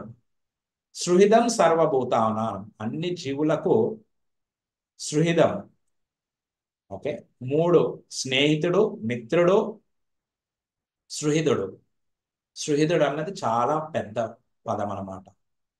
అంటే ఎప్పుడు హితం చేసేవారు. భగవంతుడు ఎల్లప్పుడూ ప్రతి జీవికి హితం చేస్తాడు, ఎందుకంటే ఎల్లప్పుడూ ఆయన పరమాత్మ రూపంలో ప్రతి జీవితో ప్రయాణం చేస్తున్నాడు. ఈ జ్ఞానం ఉన్న వారికి, ఓకే, శ్రీదం సర్వభూతానాం జ్ఞాత్వా మాం శాంతిం రిచ్చతి, ఈ జ్ఞానం ఎవరికైతే ఉంటుందో వాళ్ళు శాంతిని పొందుతారు అని చెప్తున్నారు. సో ఇక్కడ కృష్ణుడే నిజమైన భోక్త, అన్ని యజ్ఞాలకు అన్ని తపస్సులకి. ఆయనే అన్ని లోకాలకి నియంత్రకుడు, సర్వలోక మహేశ్వరుడు, అందరికీ నిజమైన స్నేహితుడు అతను. ఇది తెలిసిన వారు శాంతిని పొందుతారు. హరే కృష్ణ. సో ఈ అధ్యాయంలో మనము ఈ విషయాలు చూసాము. మొదట్లో కృష్ణుడు రెండు లాభదాయకమే, కర్మయోగము కర్మ సన్యాసము. కానీ కర్మయోగం ఎలా ఉత్తమమో దాని గురించి వివరించారు. ఓకే, 7 నుండి 12, 13 వరకు ఆ నిష్కామ కర్మయోగ కర్మయోగ గురించి కృష్ణుడు వివరంగా చెప్పారు. మళ్ళీ దాని తర్వాత 3 కర్తల గురించి చెప్పారు 14, 15, 16లో. ఓకే, జీవ, ప్రకృతి, భగవంతుడు. 17 నుండి 29లో ఈ జ్ఞానాన్ని ఉపయోగించి అందరూ ఎలా ముక్తిని పొందవచ్చో, వాళ్ళ యొక్క మనస్తత్వం ఎలా ఉంటుందో, ఎలా ఎలాంటి మనస్తత్వంతో కర్మలు చేయాలో, ఆ కర్మలు చేసి ముక్తిని పొందాలో 17 నుండి 27 వరకు చెప్పాడు.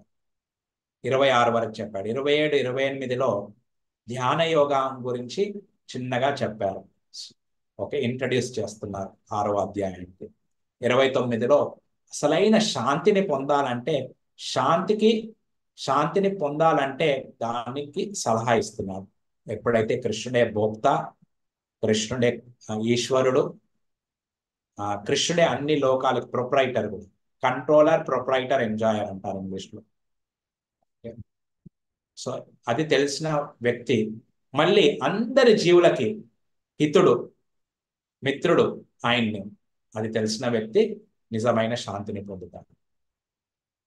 ఓకే, సో మనము ఈ భక్తిని ప్రతిసారి అడుగుతూ ఉంటారు, భక్తిని ఎలా చేయాలన్నది ఈ కలియుగంలో హరే కృష్ణ మహామంత్రం చేయడం ద్వారా చేయొచ్చు. ఇది కలిసంతన ఉపనిషత్తులో చెప్పారు.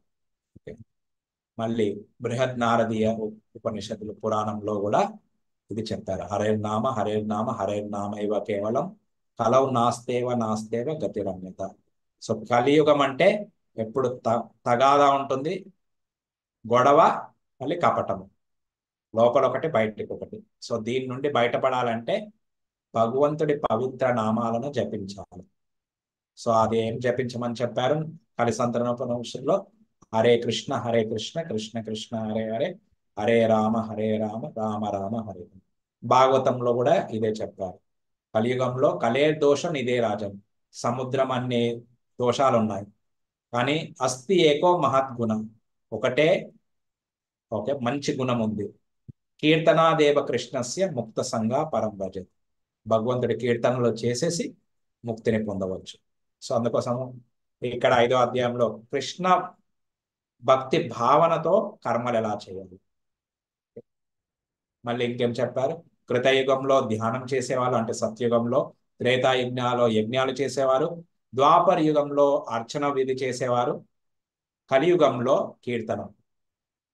హరే కృష్ణ కృష్ణ కృష్ణ హరే హరే, హరే రామ రామ రామ హరే. సింపుల్ గా గృహస్థ ఆశ్రమంలో ఉంటే ఎలా చేయాలి? భగవంతుడికి కీర్తనలు చేయండి, భగవంతుడికి ఎప్పుడు నైవేద్యం పెడుతూ ఉండండి. ఈ రకంగా భక్తి చేసుకోవచ్చు. హరే కృష్ణ. అందరికీ ధన్యవాదాలు.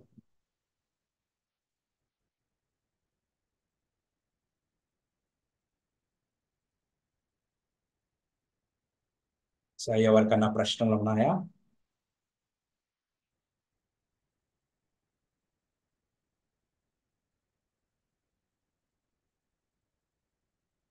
అన్మ్యూట్ చేసి అడగచ్చు. హరే కృష్ణ ప్రభుజీ. హరే కృష్ణ మాతాజీ. త్రిగుణాల గురించి కొంచెం బ్రీఫ్ గా వివరించగలరా? త్రిగుణాల గురించి, త్రిగుణాల నుండి ముక్తుడు అవ్వమని కృష్ణుడు మళ్ళీ మళ్ళీ చెప్పాడు ఇక్కడ. సో త్రిగుణాలు ఏంటంటే, సో సత్వగుణంలో ఉండడం అంటే శాస్త్రాల ప్రకారము కర్మలు చేయడం. అంటే సో శాస్త్రాల ప్రకారము కర్మలు చేయడం అంటే అది సత్వగుణంలో ఉన్నట్టు. అలానే రజగుణంలో ఉన్నప్పుడు శాస్త్రాల ప్రకారం కర్మలు చేస్తాము, కానీ ఫలాన్ని ఆశిస్తూ ఉంటాం. అది రజోగుణం. తమోగుణం అంటే శాస్త్రాలకి విరుద్ధంగా చేయడం. సో అందుకోసము అది దుఃఖానికే దారితీస్తుంది. సో భక్తి అంటే ఓకే, సో అది శుద్ధ సత్వం అంటారు. సో అది శాస్త్రాల ప్రకారము చేస్తున్నాము, ఫలాన్ని ఆశించకుండా చేస్తున్నాము, కానీ భగవంతుణ్ణి ప్రసన్నం చేయడం కోసం చేస్తున్నాము. అది భక్తి. సో అది అకర్మ. కర్మ అన్నది అది సత్వగుణంలో ఉండొచ్చు, రజగుణంలో ఉండొచ్చు.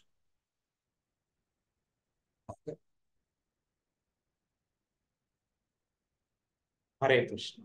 ఇంకా చిన్నగా నేను చెప్పాను ఇది, దీని గురించి 14వ అధ్యాయంలో 17వ అధ్యాయంలో వివరంగా వస్తాయి.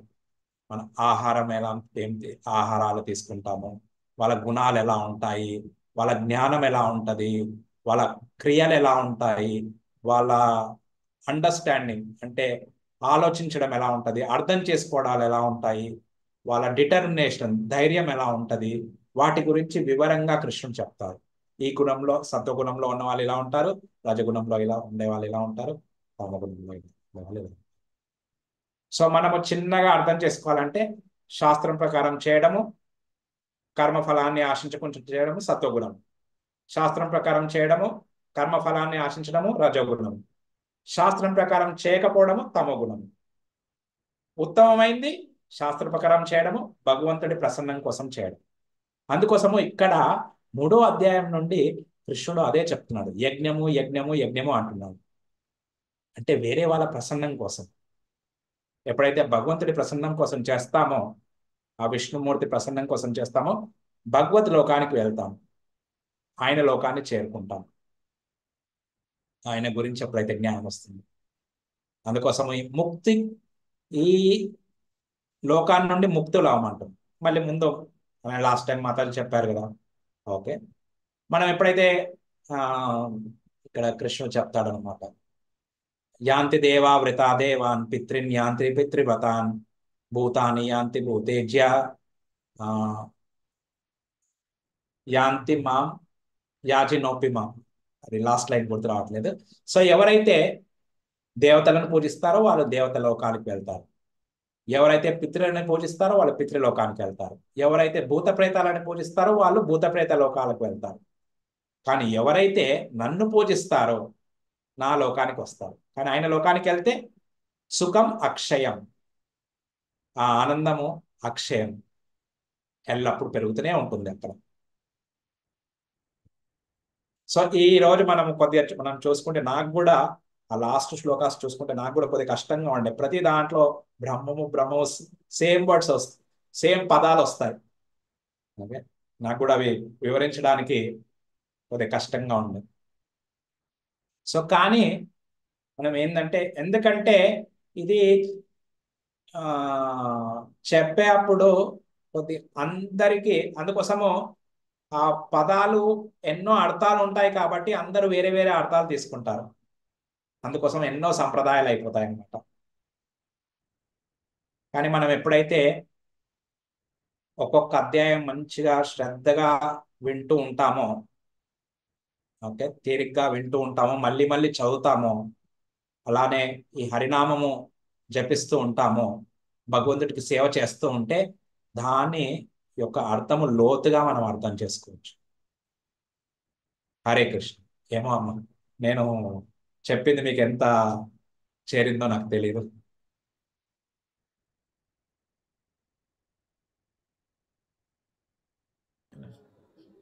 హరే కృష్ణ ప్రభుజీ. హరే కృష్ణ ప్రభు, ధన్యవాదాలు. వాళ్ళందరికీ సరిగ్గా చక్కగా సంక్షిప్తంగా డీటెయిల్డ్గా అంటే అర్థమైనట్టు మీరు చెప్తున్నారు. ఓకే, కొద్దిగా గట్టిగా చెప్తారా? చాలా బాగా ఎంజాయ్ చేస్తున్నాం. ఇప్పుడు ఓకే, లెసన్ స్టేజ్లో అండి ఇలాగే చెప్తేనే మాలాంటి వాళ్ళకి అర్థం అవుతుంది కరెక్ట్గా. ఓకే. ఏదో మీ అందరి ప్రేయర్స్, మీరు మీరు ఎప్పుడు నా కోసము మీ ఆశీర్వాదాలు, మీ ప్రేయర్స్, ఓకే, ఆ, మీ యొక్క ప్రార్థనలు నా కోసం ఎప్పుడు ఉండనివ్వండి. సో నేను అర్థం చేసుకొని, నేను ఇప్పుడే ఫస్ట్ యాక్చువల్ తెలుగులో ఎప్పుడు క్లాసెస్ ఇవ్వలేదు. అంటే ఎస్పెషల్లీ ఇంత డీటెయిల్గా ఇవ్వడం ఎప్పుడు చేయలేదు. ఏదో సింపుల్గా ఏదో కనెక్ట్ చేసుకుంటూ అలా ఏదో చెప్పడానికి చెప్పేవాడిని. అని ఇప్పుడు ప్రయత్నిస్తున్నాను. అందరు మీ పెద్దవాళ్ళు, ఓకే, మీ ప్రార్థనలు, మీ ఆశీర్వాదాలతో కొద్దిగా ముందుకు మేము కూడా వెళ్ళగలుగుతాం. మేము ఆనందిస్తున్నాం చదవడం ద్వారా, కొద్దిగా లోతుగా వెళ్తున్నాం.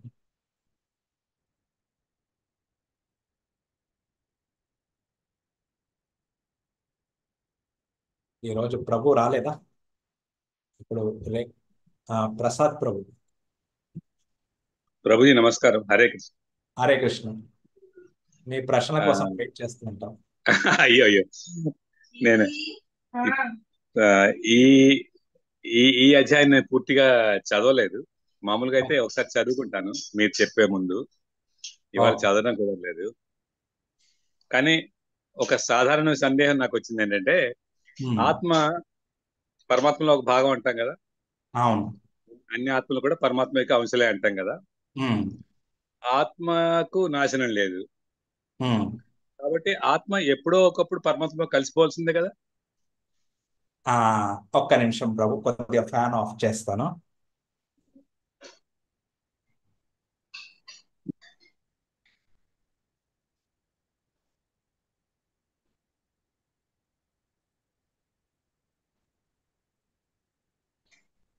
హరే కృష్ణ ప్రభుజీ. హరే కృష్ణ. ఆత్మ ఆ, ఎ- ఎప్పుడో ఒకప్పుడు పరమాత్మలో కలిసిపోవాల్సిందేగా. ఆ, అయితే ఏంటంటే భగవంతుడు అదే చెప్పాడు కదా. అయితే కొంతమంది ఇది ఏమనుకుంటారంటే బ్రహ్మంలో లీనం అవ్వడం అంటే బ్రహ్మంలో కలిసిపోవడము ఉమ్, అది వస్తుందన్నమాట. అయితే ఇప్పుడు మనమే చూడండి. ఓకే. అయితే బ్రహ్మంలో లీనం, బ్రహ్మంలో అంటే భగవంతుడి లోకానికి వెళ్ళి భగవంతుడితో పాటు సేవలు చేసుకుంటూ మనం ఆనందంగా ఉంటాం. ఆ, చూడండి, మనకి ఒక అస్తిత్వం ఉందనుకోండి, అస్తిత్వం ఉండేసి సేవలు చేసినప్పుడు దాని నుండి ఆనందం ఎక్కువ వస్తుంది. ఆ, అంతేనే కాదా? సో మనము ఇప్పుడు జస్ట్ మనకి మనం అంటాం కదా, స్పృహ తప్పిపోయాడు. ఏదైనా సుఖానికి ఉపాధి కావాలి. ఆ, సో మనము స్పృహ తప్పిపోయామనుకో మనకి ఏమి గుర్తులేదు. అవును ఓకే, అంటారు కదా, బేవోష్ అంటారు, అన్కాన్షియస్ అయిపోయారు అంటారు కదా. అవును. సో అప్పుడు మనం ఎక్కువ ఆనందం తీసుకుంటామా, లేకపోతే సేవలు చేస్తూ అందరితో సంబంధాలు పెట్టుకొని సేవలు చేస్తున్నప్పుడు ఆనందం ఎక్కువ తీసుకుంటామా? స్పృహ ఉన్నప్పుడు. అవును గృహ ఉన్నప్పుడే కదా. సో అవును. ఆత్మ యొక్క గుణం అది. అయితే మనము అంశాలము, ఎల్లప్పుడూ అంశాలంగా ఉన్నాము. కానీ అలా అనేసి ఆయనలో కలవడం కాదు. ఆ సాయుధ్యం ఏదైతే మీరు లాస్ట్ టైం అన్నారు కదా, ఒకటి ప్రభుజీ మీకు పంపించారో లేదో. సో ఎవరైతే ఆ బ్రహ్మజ్యోతిలో లీనమవ్వాలనుకునే వాళ్ళు కూడా ఎప్పుడైతే భగవంతుడి యొక్క కీర్తనలు, ఓకే, ఆయన నామము గురించి, ఆయన లీలల గురించి, ఆయన గుణాల గురించి ఎప్పుడైతే వాళ్ళు వింటారో, ఇప్పుడు సుఖదేవ్ గోస్వామి ఉన్నారు, వ్యాస వ్యాస మహర్షి కొడుకు. సో వ్యాస మహర్షి అన్ని శాస్త్రాలు రాశారు. ఆయన్నే మనం భాగవతం చూశారనుకోండి, ఆయన కొడుకుకి ఆయన ఆల్రెడీ ఆ బ్రహ్మములో అంటే బ్రహ్మజ్యోతి, బ్రహ్మ సాక్షాత్కారం ఉన్న అతను. కానీ ఆయన కూడా ఎప్పుడైతే కృష్ణుడి గురించి వింటారో ఆ యొక్క వ్యక్తిత్వం కోసము అప్పుడు ఆకర్షితుడు అయిపోయి ఆ భాగవతం అంతా మనం చర్చించారు. సో ఏది గొప్పది, ఆ బ్రహ్మజ్యోతిలో లీనమైపోవడమా, లేకపోతే భగవంతుడి లోకానికి వెళ్ళి భగవంతుడితో దగ్గరగా ఉండడం. లీనం? ఇప్పుడు అది మనం ఎలాగైతే ఈ భౌతిక జగతంలో మనకి ఈ కుటుంబాలు ఉన్నాయి, అన్నతమ్ముళ్ళు ఉన్నారు, తల్లిదండ్రులు ఉన్నారు, అలా భగవత్ లోకాలలో కూడా, భగవంతుడి లోకంలో కూడా ఇలానే ఉంటాయి. కానీ అందరికీ కేంద్రం వచ్చేసి భగవంతుడు. అక్కడ బ్రహ్మజ్యోతికి ఎవరైతే వెళ్తారో అంటే వాళ్ళకి, ఎవరైతే ఆ బ్రహ్మజ్యోతి టాప్ అనుకొని అదే లక్ష్యం అనుకొని అదే వాళ్ళకి అంతవరకే తెలుసు జ్ఞానము, దాంట్లో ఎవరైతే వెళ్తారో అప్పుడు వాళ్ళు ఎప్పుడైతే భక్తుడి సాంగత్యంలోకి వచ్చిన తర్వాత మళ్ళీ అనుకో ఇది కాదు, అక్కడ ఓన్లీ శాంతి దొరుకుతుంది. భౌతిక జగత్తులో అశాంతి ఉంది. ఈ మూడు త్రిగుణాలతోని ఉన్నాం కాబట్టి అశాంతి ఉంది. ఆ బ్రహ్మజ్యోతిలో త్రిగుణాలు ఉండవు, అందుకోసం శాంతి ఉంటుంది. కానీ ఆత్మకి శాంతితో ఆనందంగా ఉంటాడు. ఎప్పుడైతే సేవలు చేస్తారో అప్పుడే ఆనందంగా ఉంటారు. సో చాలా మంది అనుకుంటారు నాకు శాంతి దొరికితే చాలయ్యా. సో వాళ్ళు చెప్పడం అలా చెప్తున్నారు, కానీ వాళ్ళు శాంతిని కోరుకోవట్లేదు, ఆనందాన్ని కోరుకుంటున్నారు. సో ఆనందం ఎప్పుడు వస్తుంది? మనం ఎప్పుడైతే ఎవరితో మనం ఒక్కరమే ఉన్నప్పుడు ఓకే ప్రశాంతంగా ఉందయ్యా అనుకుంటాం. కానీ అది కొద్ది కాలానికే. కానీ మనకి కుటుంబం కావాలి, అంతేనా కదా? లేకపోతే ఫ్యామిలీలో ఎందుకు వెళ్తారు? సో మనకి ఆ గుణాలు ఉన్నాయి కాబట్టి, లేకపోతే అందరు కోవిడ్నే ప్రిఫర్ చేస్తారు. అందరు హాయిగా వాళ్ళ రూమ్ లో ఉండొచ్చు కదా. లేకపోతే స్మార్ట్ ఫోనే ఉండొద్దు, కుటుంబమే ఉండొద్దు. కానీ మనకి భగవంతుడి లోకంలో కుటుంబాలు ఉంటాయి, ఓకే, అన్నీ ఉంటాయి. కానీ అది ఆ త్రిగుణాలు లేకుండా కుటుంబాలు ఉంటాయి. ఈ షడ్వర్గాలు అంటారు కదా, కామ క్రోధ లోభ మద మాత్సర్య, ఇవన్నీ లేకుండా ఉంటాయి. ఓకే. సో భగవంతుడికి 6 సంపదలు ఉంటాయి: ఐశ్వర్యము, ఓకే, ఇది అందము, ఇవన్నీ. సో మనకు కూడా అవన్నీ వస్తాయి. మనం ఆ 5 ముక్తులలో చూసాం కదా, ఆయన లోకానికి వెళ్తాము, ఆయన ఐశ్వర్యాలు, ఆయన రూపము, అవన్నీ వస్తాయి. ఇప్పుడు మనం ఆ పటంలో చూపించాం కదా, కృష్ణుడు వాళ్ళ మిత్రులతోని ఓకే ప్రసాదం పంచుకొని తింటున్నాడు. వాళ్ళ అమ్మ వాళ్ళు బృందావనంలో వాళ్ళ అమ్మ వాళ్ళు టిఫిన్ ఇస్తే వాళ్ళ మిత్రులు అనేవారు, కృష్ణ ఇది చాలా టేస్టీగా ఉంది, మా అమ్మ పంపించింది తిను అనేసి ఎంకరేజ్ చేసి ఇచ్చేవారు. సో భగవంతుడికి నైవేద్యం ఎంగిల్ చేయకుండా ఇవ్వాలి, కానీ అక్కడ భక్తులు ఆ స్టేజ్కి వెళ్ళిపోతారు. సో అందుకోసము అక్కడ అంత ఆనందం ఉంటుంది అనమాట. అందుకోసము అక్కడ దుఃఖం అన్నది ఉండదు, ఆ ఆనందం పెరుగుతూనే పోతుంది. అందుకోసం చెప్పారు కదా ఇక్కడ భగవంతుడు, అక్షయం సుఖం అక్షయం. సో ఆనందము నిన్నటి ఆనందం కన్నా ఈ రోజు ఆనందం నిన్నటి ఆనందం కన్నా తక్కువ ఉంటే అక్కడ ఉండాలనుకోము, శోకంలోకి వెళ్ళిపోతాము. అందుకోసం అక్కడ శోకం ఉండదు, కాంక్షతి నా సోచతే నా కాంక్షతి. నిన్నటి గురించి పాస్ట్ గురించి ఆలోచించము, ఫ్యూచర్ గురించి ఆలోచించము, ప్రజెంట్ లోనే ఎంజాయ్ చేస్తాం. సో ఇది అందుకోసం కృష్ణుడు అదే 2వ అధ్యాయంలో చెప్పాడు కదా, 2.12లో చెప్పాడు కదా ఆ శ్లోక, ఎల్లప్పుడూ అందరూ ఉన్నారు, ఎల్లప్పుడూ ఉంటారు ఆ జీవులు. ఆ బ్రహ్మజ్యోతిలో వెళ్ళిన వాళ్ళు కూడా కొద్ది కాలం ఉంటారు. కానీ ఎవరికైతే ఆ కంప్లీట్ నాలెడ్జ్ అంటే సంపూర్ణ జ్ఞానం లేని వాళ్ళు, వాళ్ళ భావం ఎలా ఉన్నదన్నది ఇంపార్టెంట్. సో ఎవరికైతే సంపూర్ణ జ్ఞానం లేదనుకోండి, భక్తుల సాంగత్యంలో వస్తే సంపూర్ణ జ్ఞానం వస్తే వెళ్ళిపోతారు. కానీ ఎవరికైతే నేను భగవంతుణ్ణి కావాలి అని అనుకుంటారో వాళ్ళు అక్కడ ఉండలేరు. మళ్ళీ అక్కడ బోర్ వచ్చేసి మళ్ళీ వచ్చేసి వాళ్ళు ఈ సోషల్ యాక్టివిటీస్ చేయడానికి ఆకర్షులు అవుతాయిపోతారు, అక్కడ నుండి కిందికి వచ్చేస్తారు. సో అందుకోసం మీరు చూసారనుకోండి, భగవంతుడు కావడం అన్నది చిన్నది, భక్తులు భగవంతుడి కన్నా గ్రేట్ అయిపోతారు. ఎందుకంటే భగవంతుడికి సేవ చేసి సుధామ ఆయన ఇవి కృష్ణుడి కోసం అటుకులు తీసుకెళ్ళాడు కదా.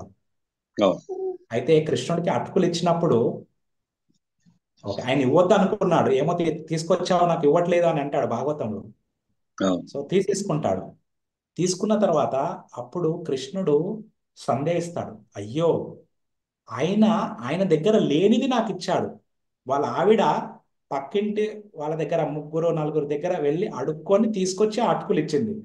ఆయన దగ్గర లేనిది నాకు అర్పించాడు, కానీ నా దగ్గర లేనిది నేను ఆయనకి ఏమి ఇవ్వగలుగుతాను? అంతా ఆయనదే కదా. సో నాకు ఆయన ఇచ్చింది ఎక్కువ, నేను ఆయనకి ఇచ్చింది ఏది కూడా ఎక్కువ ఉండదు. అదే. సో అలా ఆ రకంగా కృష్ణుడి భావన ఉంటది. Hare Krishna, thank you Mataji. So అందుకోసం భక్తులు భగవంతుడి కన్నా ఎక్కువ అయిపోతారు. అందుకోసం భగవంతుడు ఆ భక్తులకి వీళ్ళు నాకన్నా గొప్ప అని భగవంతుడు ఆలోచిస్తూ ఉంటారు. సో మనం భగవంతుడి కావాలనుకుంటున్నామా భక్తుడు కావాలనుకుంటున్నామా ఇక డిసైడ్ చేసుకోవాలి. అదే. అందుకోసమే భగవంతుడు అంటాడు బ్రజవాసులని, మీరు మీ భక్తితోనే ఆనందం పొందండి, నేను మీకు ఏమి ఇవ్వలేను, రిటర్న్ మీకు ఏమి ఇవ్వలేను. హరే కృష్ణ. సంతోషం. హరే కృష్ణ. మీ ప్రశ్నలు ఇంకో క్లాస్ లాగా అయిపోతాయి. ఏదో నాకు తెలియదు, నా అజ్ఞానం మీదైతే పంచుకుంటున్నాను అంతే. హరే కృష్ణ. లేదు, అది అజ్ఞానం కాదు, పూర్ణ జ్ఞానం లేదు. అంటే సారీ, అట్లా చెప్పడం కూడా తప్పు. బేసికలీ ఏంటంటే నాకు ఏదైతే మా గురువుల నుండి విన్నానో నేను షేర్ చేస్తున్నాను. నాకు కూడా జిజ్ఞాస, తెలుసుకోవాలన్న కోరిక అంతే, జిజ్ఞాస. జై జై ప్రభుజీ హరే కృష్ణ. హరే కృష్ణ మాతాజీ. హరే కృష్ణ ప్రభుజీ. ప్రసాద్ ప్రభుజీ గారి క్వశ్చన్తోనే లింక్డ్ చిన్న ప్రశ్న నాకు కూడా వచ్చింది. అంటే మన భాగవతంలోనే మనం చదువుతాం కదండి, అవును, యుగాలు యుగాంతరం, దాని తర్వాత యుగ సంధ్య, దాని తర్వాత మహాయుగం, తర్వాత మళ్ళా కొత్త యుగం రావడం, సృష్టి మళ్ళా అన్నది. ఆ యుగాంతరం యుగ సంధ్యలో ఏంటంటే ప్రాణం గట్టా ఉండదు, అంతా నాశనం అయిపోయాం, అంతా సృష్టి అంతటా గాన్ అంటారు కదా. కొత్తగా సృష్టి అప్పుడు ఏమిటి వీళ్ళందరూ ఈ ఆత్మ అంతా అంది వెళ్ళి దేవుళ్ళలోనే ఉంటాయా? ఎస్. సో దేవుడి శ్వాస వచ్చేసి ఓకే, ఎప్పుడైతే బ్రహ్మదేవుడిది 100 సంవత్సరాలు అయిపోతుందో, బ్రహ్మదేవుడు 311 ట్రిలియన్ ఇయర్స్, 1 ట్రిలియన్ వచ్చి 1,00,000 కోటి సంవత్సరాలు. 1 ట్రిలియన్ అంటే 10^12, 1,00,000 కోటి. అలా 311 ట్రిలియన్ ఇయర్స్ బ్రహ్మదేవుడు ఉంటాడనమాట. ఆ 311 ట్రిలియన్ ఇయర్స్ వచ్చేసి అది భగవంతుడిది ఒక శ్వాస. కారణదక సాయి విష్ణువుడు, మహావిష్ణువుడు. ఆ మహావిష్ణువు కృష్ణుడిది ఒక అంశం, ఆయన ఒక అవతారం. సో అయితే ఇది బ్రహ్మ సంహితలో బ్రహ్మదేవుడు చెప్తున్నాడు. సో అయితే కృష్ణుడు ఒక శ్వాస వదిలిపెట్టి మళ్ళీ శ్వాస తీసేసుకుంటే అంత సమయం పడుతుంది. ఎంత సమయం పడుతుంది? 311 ట్రిలియన్ ఇయర్స్. ఆయన ఒక శ్వాసకి ఇంకో శ్వాసకి గ్యాప్. ఆ శ్వాసలో ఆ బ్రహ్మదేవుడు 14 లోకాలని శాసనం చేస్తాడు. ఆయన భక్తుడైతే దాని తర్వాత భగవద్ధామంకి వెళ్ళిపోతాడు, లేకపోతే మళ్ళీ కింద పదవులకి వస్తూ ఉంటాడు అనమాట. అయితే ఆ సమయంలో ఎప్పుడైతే కృష్ణుడు శ్వాస వెనక్కి తీసుకుంటాడో అన్ని జీవులు వెళ్ళిపోయి కృష్ణుడి శరీరంలో మళ్ళీ ప్రభుజీ అన్నట్టు అలా ఇది ఏమంటారు, ఈ స్వెట్ పోర్స్ ఏమంటారు? కృష్ణుడికి స్వెట్ పోర్స్ ఉండవు, స్వేదరంధ్రాలు. శ్వాసరంధ్రం. ఓకే, స్వేదరం. యస్యైక నిశ్వసిత కాలమతావలంబ్య జీవంతి. ఆ రోమాలు, ఓకే, లోమాలు. వెంట్రుకలు. ఆ లోమాలలో వెళ్ళిపోయి అన్ని ఈ ఏవైతే బ్రహ్మాండాలు ఉన్నాయో అన్ని ఈ రంధ్రాల నుండి వచ్చాయన్నమాట, ఒక్కొక్క అండం. అలా అండం పెరుగుతూనే పోతుంది అనమాట. సో అయితే మీరు ఆ పటం చూసాం కదా, ఇప్పుడు ఒకటి చూపించాను, ఒకటి చూస్తే మీరు అంటే బ్రహ్మజ్యోతి వస్తుంది, భగవంతుడు ఉన్నాడు, అన్ని లోకాలకు ఆయన. సో ఆయన మహావిష్ణువు నుండి వస్తున్నాయి ఆ లోకాలన్నీ. సో ఆ సమయంలో ఆ సర్గ సమయం అంటారు, ఓకే, 2 కలయిక. ఆ సర్గ సమయంలో అన్ని జీవులు అన్కాన్షియస్, అదే స్పృహ లేకుండా ఉంటారు. మళ్ళీ పుట్టినప్పుడు పూర్వంలో ఏవేవైతే కోరికలు ఉన్నాయో ఆ కోరికలతో పుడతామన్నమాట. అంటే మనం ఎలాంటి సత్వ రజో తమో గుణం కాంబినేషన్లో ఉన్నామో, సత్వము 90%, రజోగుణము 9%, తమో గుణం 1% మనకుంది ఈ జన్మలో. ఆ కాంబినేషన్తోనే మనం మళ్ళీ నెక్స్ట్ జన్మలో పుడతాం. అలా మొత్తం జీవరాశులు ఈ 3 గుణాల వల్లనే, మాతాజీ అడిగిన క్వశ్చన్కి ఎక్స్టెన్షన్, ఈ 3 గుణాల కలయిక వల్లనే ఆ పర్సంటేజెస్ ఎంత ఉందో దాన్ని బట్టే జీవులు వస్తాయన్నమాట. అలా 4 లక్షల మనుషులు ఉన్నారు. మిగతా 80 లక్షలు పక్షులు, జంతువులు, ఓకే, మళ్ళీ ఈ నీటిలో ఉన్న వాళ్ళు, చెట్లు, అవన్నీ 80 లక్షలు. సో అందరికీ ఈ కాంబినేషన్ అన్నమాట. అంటే ఆవుకి ఒక రకమైన సత్వగుణము, రజగుణము, తమగుణం ఉంటుంది. ఓకే, సింహానికి పర్సంటేజెస్ వేరే అవుతుంటాయి. ఇప్పుడు మనము ప్రభుపాదులు చెప్తారు, కలర్స్ ఉన్నాయనుకో, ఎల్లో కలర్స్, ఎన్నో కలర్స్, ఎల్లో షేడ్స్ ఉండొచ్చు, అలా అనమాట. సో మీరు అడిగిన, సో ఆ సమయంకి ఆ జీవి వెళ్ళిపోయి భగవంతుడిలో నేను, కానీ అతను ముక్తిని పొందలేడు. ఎప్పుడైతే మన భావము నిజంగా భగవంతుడి యొక్క గుణాలు మనకు ఎప్పుడైతే వస్తాయి, ఇక్కడ చెప్పారు కదా, భగవంతుడి గుణాలు అతని గుణాలు సమానం అవుతాయని. ఓకే, ఈ అధ్యాయంలో చెప్పారు ఒక శ్లోకాలు. ఓకే, ఎప్పుడైతే ఆయన గుణాలు మన గుణాలు సమానంగా అవుతాయో అప్పుడే ఆయన లోకంలో వెళ్ళి ఉండగలుగుతాం. అంతే కదా.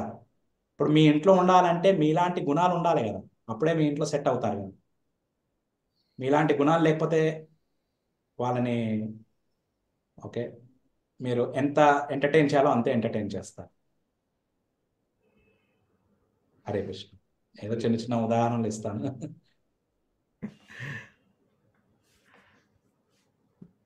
బాగుందండి.